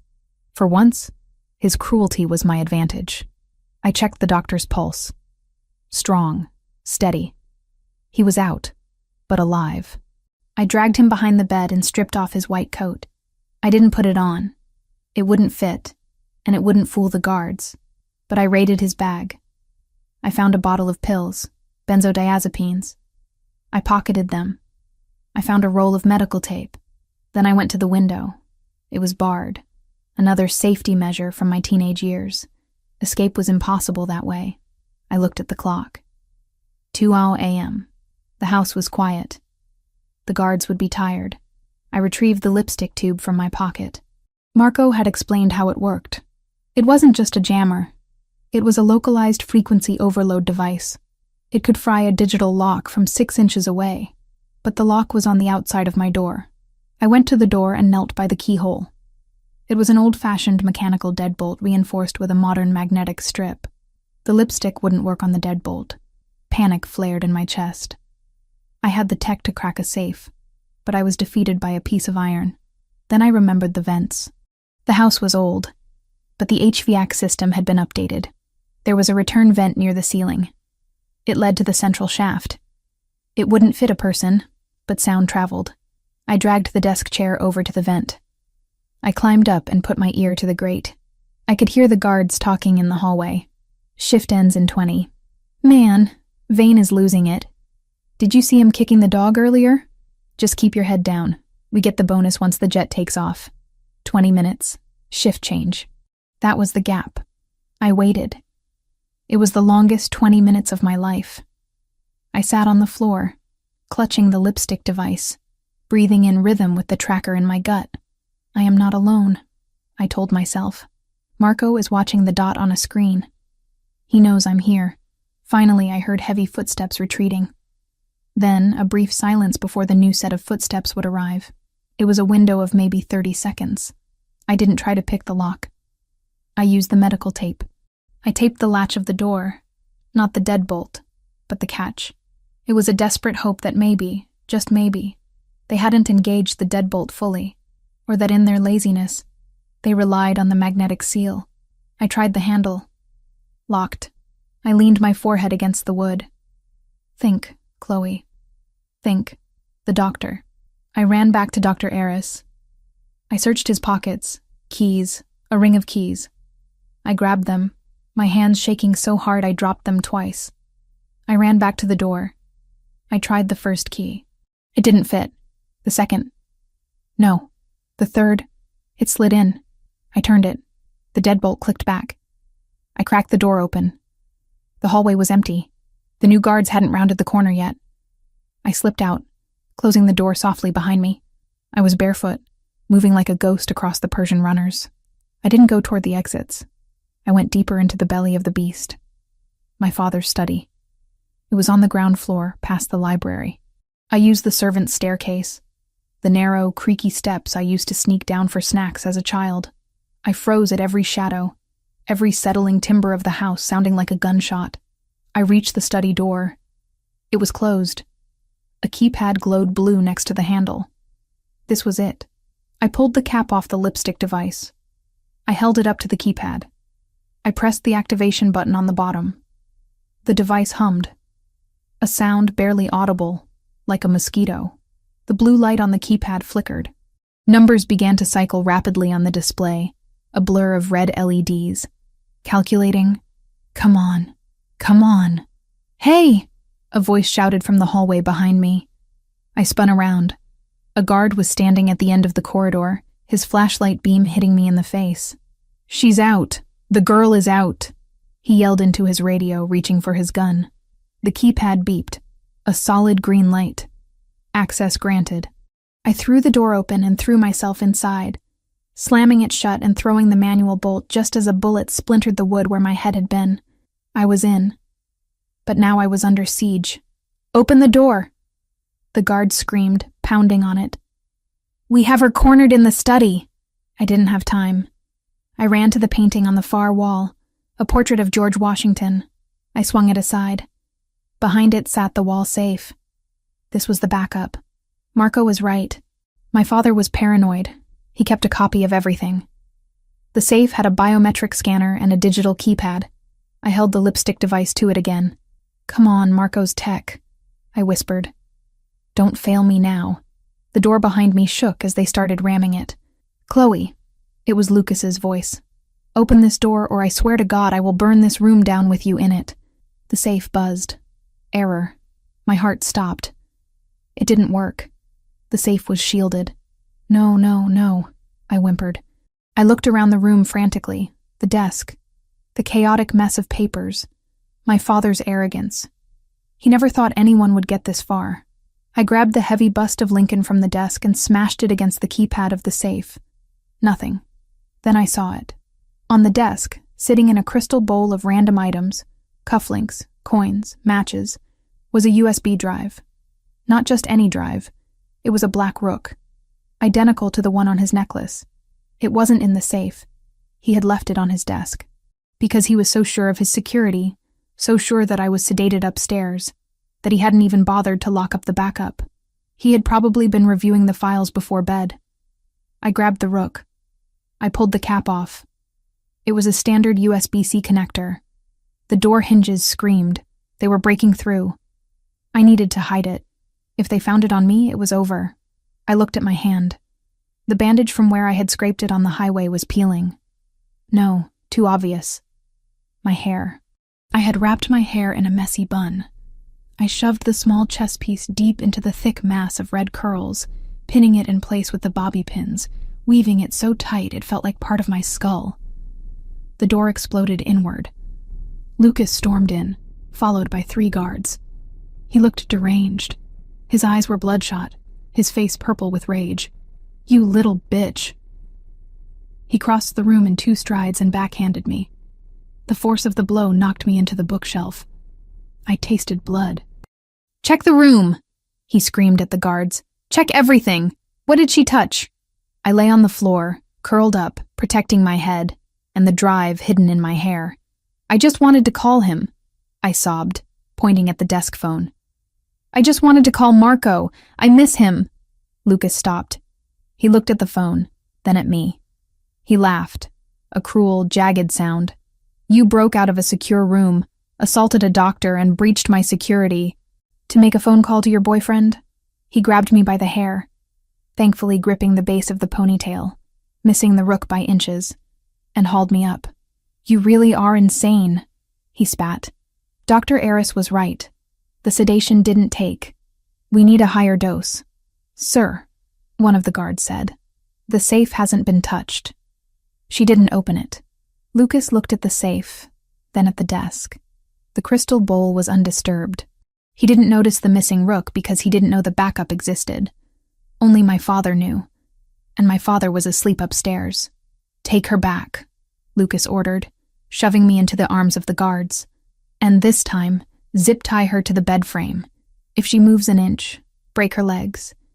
She just needs to be able to say 'I do' tomorrow. She doesn't need to walk." They dragged me out. My cheek throbbed, my lip was split, and my ribs ached. But as they marched me back to my prison, a wild, hysterical laughter bubbled in my chest. I had it. I had the key. I was bruised. I was bleeding. And I was about to be tied to a bed like a sacrificial lamb. But I had the black rook woven into my hair. I looked out the window as we passed the landing. The sun was starting to rise. The sky was bleeding red and gold. "I'm ready, Marco," I thought, sending the thought out into the ether as the tracker pulsed in my gut. "I have the payload. Bring the storm." The layers of foundation felt heavy on my skin, a suffocating mask of beige designed to hide the purple bruise blooming on my cheekbone. The makeup artist, a woman with trembling hands who clearly knew better than to ask questions, dabbed concealer over my split lip. I sat frozen in the vanity chair of the bridal suite at the cathedral, staring at my reflection. The woman looking back was a stranger. She was pale, hollow-eyed, and draped in a gown of Chantilly lace that cost more than a house. But beneath the layers of tulle and silk, my heart was beating a frantic, steady rhythm against my ribs. Thump, thump, thump, thump. It wasn't fear. It was a countdown. Inside my stomach, the tracker Marco had given me was pulsing, sending a silent scream to a receiver somewhere in the city. And woven deep into the intricate, painful chignon piled high on my head, hidden beneath a spray of diamond pins and hairspray, was the black rook, the key to the kingdom. The metal edges dug into my scalp, a grounding pain that kept me focused. "You look beautiful, Miss Evans," the makeup artist whispered, packing her bag quickly. She wanted to leave. She could smell the violence in the air. "Thank you," I said, my voice hoarse. The door opened. My father filled the frame. He was wearing a morning suit, looking every inch the distinguished statesman. He dismissed the makeup artist with a wave of his hand. When the door clicked shut, the temperature in the room seemed to drop 10 degrees. He walked over to me, placing his hands on my bare shoulders. I suppressed the urge to vomit. "This is it, Chloe," he said, his eyes meeting mine in the mirror. "No more games. No more running. You walk down that aisle, you say 'I do,' and you smile for the cameras. Do you understand?" "I understand," I said softly. "If you try anything," he leaned down, his breath hot against my ear. "If you trip, If you cry, if you hesitate, I have men stationed at every exit, and I will give the order to find Marco Ravellini and burn him alive in whatever hole he's hiding in." I didn't flinch. He thought Marco was hiding. He thought he had won. "I'm ready, Father," I said. "Let's get this over with." He scrutinized me for a moment, looking for the cracks, for the hysteria I had displayed yesterday. Finding only resignation, he nodded, satisfied. He offered me his arm. We walked out of the suite and toward the massive double doors of the cathedral nave. The sound of the organ vibrated through the floorboards, a heavy, ominous chord that sounded more like a funeral dirge than a wedding march. "Wait here," the coordinator signaled. The doors swung open. The flash of cameras was blinding. Hundreds of them. The press had been allowed into the vestibule and the back of the church, a calculated move to show the world the happy union. Beyond the wall of paparazzi, the pews were packed with the city's elite. Judges, senators, business tycoons, and members of the crime syndicates my father did business with. It was a congregation of wolves in designer suits, and at the end of the long red-carpeted aisle stood Lucas Vane. He watched me with a possessive, hungry sneer. He was tapping his thigh with his bandaged hand. He looked impatient. He looked like a man who was moments away from claiming his prize. My father tugged my arm. "Walk." I stepped forward. Every step was a battle.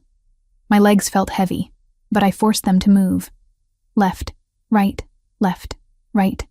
I fixed my eyes on Lucas, letting him see the submission he wanted. I needed him to lower his guard. I scanned the periphery without moving my head. The security was tight. Men with earpieces lined the walls every 10 feet. There were snipers in the choir loft. I had seen the glint of a scope when the doors opened. It was a fortress. But Marco had said he would be the storm. I reached the altar.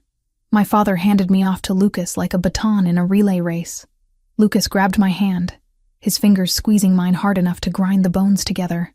"You made it," he whispered, a cruel smile playing on his lips.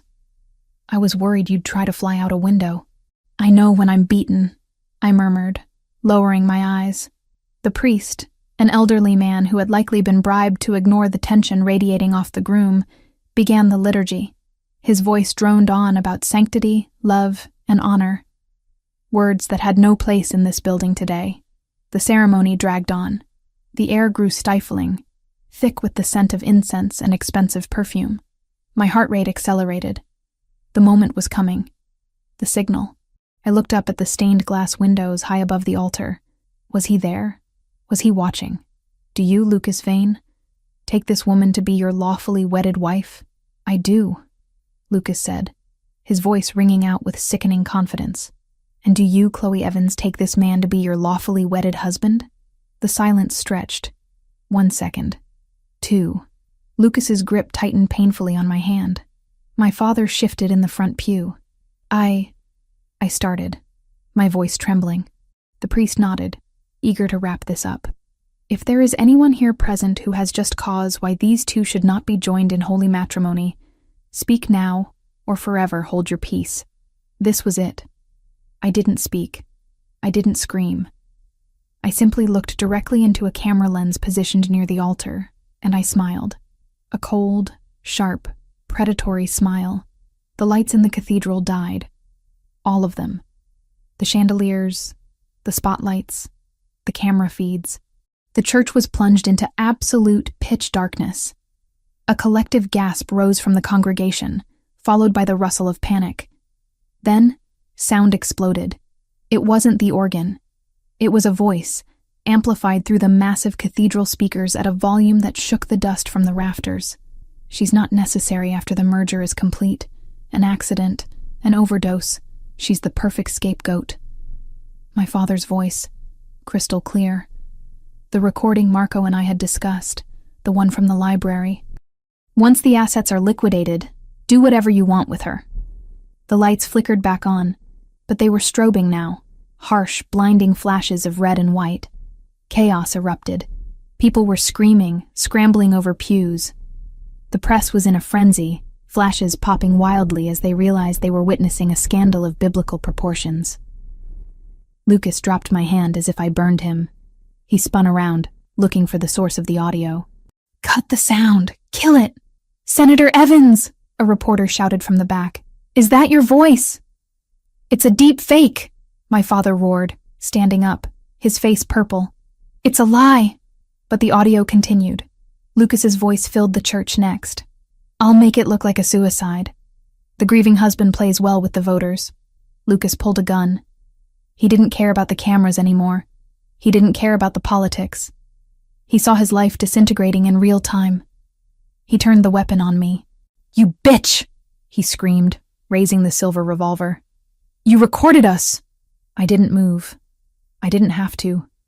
The stained glass window behind the altar, the massive depiction of St. Michael casting down Satan, shattered inward. Glass rained down like diamonds. Ropes dropped from the darkness of the vaulted ceiling. Figures descended. Not angels, soldiers, clad in tactical black, FBI emblazoned on their vests in bold yellow letters. But one figure didn't use a rope.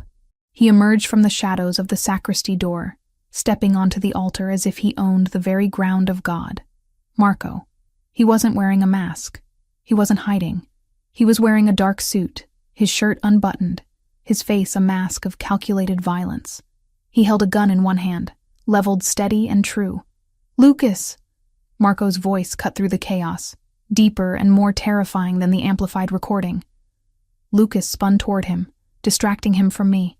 "Ravellini!" Lucas shrieked, swinging his gun toward Marco. It was a mistake. Marco fired. One shot. The bullet struck Lucas's right shoulder, spinning him around. He dropped the gun, howling in pain, clutching the shattered joint. "Federal agents! Nobody move!" The FBI team hit the ground running. They swarmed the altar, weapons drawn. But they weren't aiming at Marco. They were aiming at the senator's security detail. My father tried to run. He scrambled toward the side exit, pushing past a bewildered bishop. 2 agents tackled him before he made it 3 steps. The sight of Senator William Evans, the untouchable kingmaker, face down on the marble floor with his hands cuffed behind his back, was an image that would be burned into history. I stood alone in the center of the storm. The wedding dress felt miles heavy. Marco walked toward me. He didn't run. He walked with a terrifying calm, stepping over Lucas Vane, who was writhing on the ground, bleeding onto the white altar steps. Marco stopped in front of Lucas. He looked down. "I told you," Marco said, his voice audible even over the screaming crowd. "She stays with me." He kicked Lucas's gun skittering across the floor, away from the grasping hand of the fallen groom.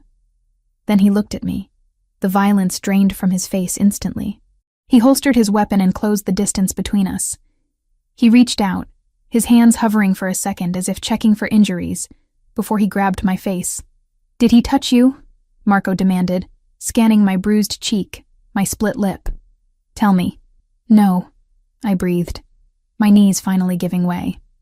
"I'm okay. You came. I told you I would bring the storm," he whispered roughly. "Miss Evans." An FBI agent, a tall woman with a no-nonsense face, approached us.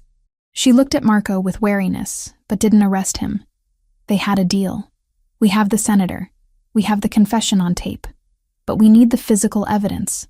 The encryption key." I nodded. My hands were shaking so hard I couldn't reach up. "It's here," I said, tilting my head. "In my hair." Marco understood.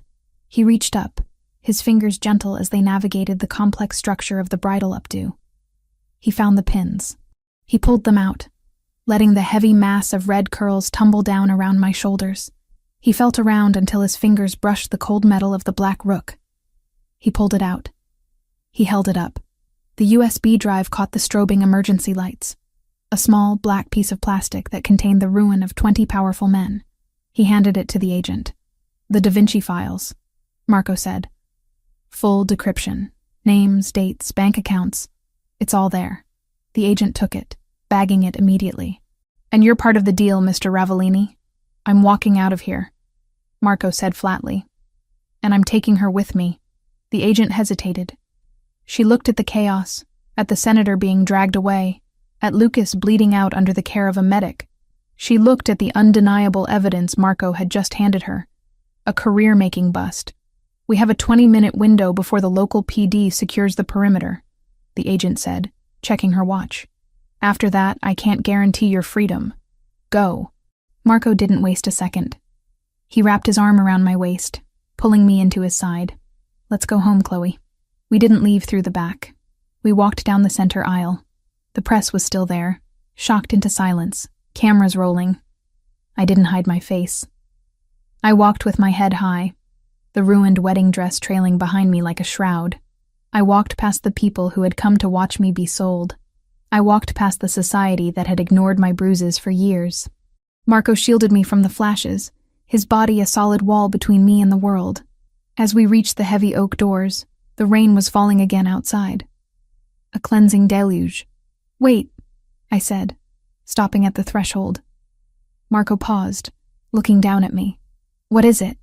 I reached down and grabbed the layers of tulle and silk of my skirt. I ripped the fabric. It tore easily, ruined by the day's events. I stepped out of the heavy train, leaving the bulk of the wedding dress in a pile on the church steps. I was left in the silk slip, shivering in the cold air, but free. Now I'm ready, I said. Marco took off his suit jacket and draped it over my shoulders. It was warm and smelled of him. Gunpowder and sandalwood. The car is waiting, he said. We ran into the rain, hand in hand. Not away from something this time. Toward something. The black Aston Martin was idling at the curb, engine purring. I slid into the passenger seat. Marco got behind the wheel. As we peeled away from the curb, leaving the sirens and the scandal in the rearview mirror, I reached into my pocket. I pulled out the lipstick device Marco had given me. I didn't need to use it, I said, tossing it onto the dashboard. He left the key on his desk. He was so arrogant he didn't even lock the backup. Marco laughed. It was a sound of pure relief, a rough, beautiful sound. He reached over and took my hand, lacing his fingers through mine. You did it, Chloe, he said. You took down the untouchables. We did it. I corrected. I squeezed his hand. Where are we going? The safe house is burned. We're going to the airport, Marco said, glancing at me with a smirk. But not to Montenegro. Where then? Italy, he said. I have a villa on Lake Como. It needs a lot of work. The frescoes are peeling. The art is in disrepair. I looked at him, hope blooming in my chest so painful and bright it made me dizzy. It sounds like you need a restorer, I said. I do, Marco said, lifting my hand to his lips. I need the best. And I hear she's finally free. The city of Boston faded behind us. A gray smear of rain and bad memories. I leaned my head back against the seat and closed my eyes. The tracker was still in my gut. The bruises still throbbed on my face. But for the first time in my life, the silence inside my head wasn't empty. It was peaceful. Marco? I whispered. Yeah? I'm not running anymore. I know, he said, tightening his grip on my hand. Neither am I. We drove into the storm, but the fear was gone. We were the eye of the hurricane now, and nothing could touch us. The sunlight hitting the surface of Lake Como didn't look like the sun in Boston. It was softer, older, filtered through the haze of the Italian Alps and the scent of lemon trees that lined the terrace. I sat on a wrought iron stool. A palette of oil paints balanced on my knee, staring at the canvas in front of me. It wasn't a new creation. It was a resurrection. The canvas was the silent Madonna, the fake Raphael that had hung in the Lombra Gallery 4 months ago. The painting Marco had slashed open with a scalpel to retrieve the evidence that brought down a senator. It sat on my easel now, the jagged, violent tear down the center slowly disappearing under my brushstrokes.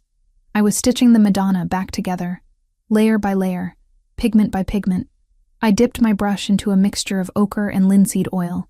My hands, which had once shaken so violently I couldn't hold a glass of water, were steady.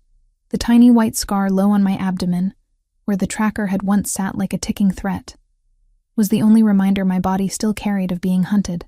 A shadow fell across the terrace. I didn't flinch. I didn't reach for a weapon. I knew that shadow. I knew the weight of the steps that approached me, the specific rhythm of the boots on the ancient stone tiles. You're working too hard, a voice rumbled, low and rich like the espresso sitting cold on the table beside me. Marco Ravellini stepped into my peripheral vision. He looked different here. The perpetual tension of Boston, the coiled spring of a man constantly anticipating an ambush, had loosened slightly. He wasn't wearing a suit. He wore a white linen shirt with the sleeves rolled up, exposing the scar on his forearm, where I had stitched him up in a safe house that felt a lifetime away. "I'm not working," I said, looking up at him. "I'm healing her." Marco walked behind me. He placed his hands on my shoulders, his thumbs digging into the muscles of my neck. His touch was heavy, grounding. It was the anchor that kept me from drifting away into the surreal beauty of our new life. "She looks better than she did in the gallery," Marco noted, looking at the painting. "Even before I ruined her. She was a lie back then," I said, cleaning my brush. "A shell to hide corruption. Now she's just art. She's honest." I leaned my head back against his stomach. He smelled of salt water and engine fuel. He had been out on the boat, meeting with associates from the Camorra. We hadn't left the life. We had just ascended above the grime of it. "Did the meeting go well?" I asked. "It went as expected," Marco said, his fingers trailing down my collarbone. "The foundation is officially registered, the Ravellini Heritage Trust. We have the permits to begin acquiring Renaissance pieces for cultural preservation. The money from the Boston operations is now flowing through legitimate auction houses in Milan and Zurich. It's clean, Chloe. All of it. And the heat? Gone," he said. "The FBI has what they wanted. They have the heads of the Hydra. They don't care about the body anymore. Between my testimony and that drive, we'd given them enough to keep them busy and to keep their sights off us for a very long time." He walked around the stool and leaned against the stone balustrade, blocking the view of the lake. He wanted me to look at him, and I did. I could never get enough of looking at him. "I saw the paper this morning," I said quietly. Marco's expression didn't change. He knew which paper. The Boston Globe International edition that was delivered to the villa every day. "And my father," I said, testing the weight of the word. It didn't hurt anymore. It felt like saying the name of a stranger. "They found him in his cell, bed sheets tied to the bars." Marco nodded once, sharp and final. There was no pity in his eyes. He was a coward to the end. He knew the trial would destroy his legacy. He chose the exit that let him keep a shred of control. "And Lucas?" "ADX Florence," Marco said, the name of the Supermax prison rolling off his tongue like a sentence. "Solitary confinement, 23 hours a day in a concrete box. He'll live a long time, Chloe. Long enough to remember every second of that wedding ceremony." I looked down at my hands. They were stained with paint. Ultramarine blue and cadmium red. Not blood. Never again blood. "I don't feel sad," I admitted. "I thought I would. He was my father. But I feel light. That's because the weight is gone," Marco said. He pushed off the railing and stepped into my personal space, his thighs brushing against my knees. He reached into his pocket and pulled out a small velvet box. My heart skipped a beat. "Marco, I didn't get to give you a wedding gift," he said softly. "The last time we were at an altar, I was too busy shooting the groom." I laughed. A genuine bubbling sound that echoed off the villa walls. "You have a strange definition of romance, Mr. Ravellini." "Open it." I took the box. It wasn't a ring. I opened the lid to reveal a heavy silver pendant on a delicate chain. It was a rook, a chess piece.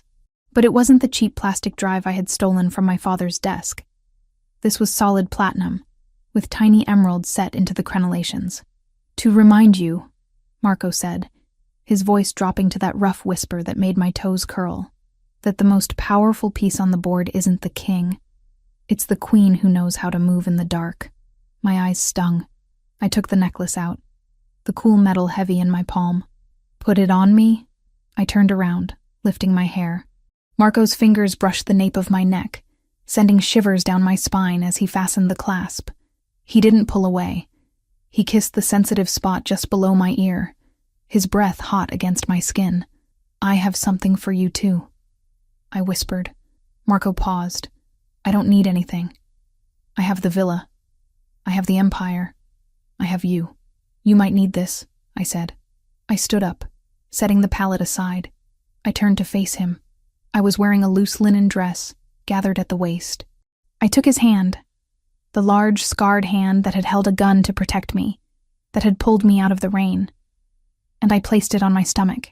By then, the curve was undeniable. It was a firm, rounded swell beneath the fabric, a secret we had kept between us in the chaos of the move, the lawyers, and the transition. Marco went still. His hand didn't move. He stared at his own fingers splayed across my belly, his eyes widening. For the first time since I had met him, the Wolf of Boston looked stunned. Chloe. He breathed.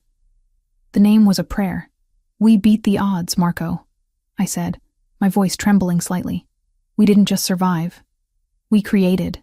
He looked up at me, and the raw emotion in his dark eyes shattered me. There was awe there. There was terror, and there was a love so fierce it felt like a physical force. A baby, he murmured, as if testing the reality of it. A legacy, I corrected. Not one of blood and crime. One of us. He's going to grow up here, Marco. In the sun. He's never going to know the tunnels. He's never going to know the fear. Marco dropped to his knees, right there on the terrace stones. He pressed his face against my stomach, his arms wrapping around my waist, holding me as if I were made of glass and iron all at once. I felt his shoulders shake. Just once. I will burn the world to keep him safe. He vowed, his voice muffled against my dress. I will tear the sky down before I let anything touch either of you. I ran my fingers through his dark hair, looking out at the lake. The water shimmered, peaceful and indifferent. You don't have to burn the world anymore, I said softly. We own it. He stood up slowly, keeping his hands on me. He looked at the restored painting, then at the horizon, then at me. You saved me, he said. That night in the rain, I thought I was saving a damsel, but I was the one drowning. I was dead, Chloe. I was a machine made of violence. You woke me up. You gave me a door, I replied. I was running to nowhere. You gave me a destination. He leaned in, his forehead resting against mine. We breathed the same air, shared the same silence. Are you happy? He asked. It was a simple question, but it carried the weight of everything we had lost to get here. I thought about the cold tunnel under the hotel. I thought about the chemical burn in my lungs. I thought about the moment I walked down the aisle to a man who wanted me dead. I'm not just happy, I said. I'm free. Marco smiled.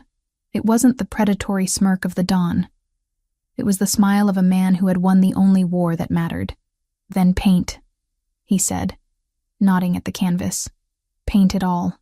Paint the lake. Paint the baby. Paint the life we stole from them. I will, I promised. He kissed me. It was a slow, deep kiss, tasting of lemon and promise. When he pulled away, he lingered, his hand covering the platinum rook at my throat. I have to make a call, he said. Milan is waiting for the authorization on the new security system. Go, I said. We'll be here. He walked back toward the glass doors of the villa. At the threshold, he stopped. He turned back, his silhouette framed by the dark interior of the house that was our fortress. Chloe? Yes? You knocked on my door, he said, echoing the words he had spoken that first night, in a different life. And you opened it, I replied. Stay with me, he said. The command was gone. It was a plea. It was a vow.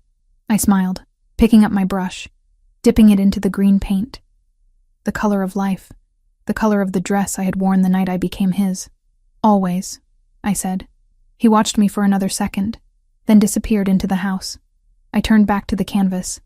I painted the Madonna's robes. I painted the light. I painted the future, stroke by stroke, secure in the knowledge that behind me, the door was locked, the gate was guarded, and the monster who lived inside was no longer a monster to me. He was my husband. He was the father of my child, and he was the only safety I would ever need. The end.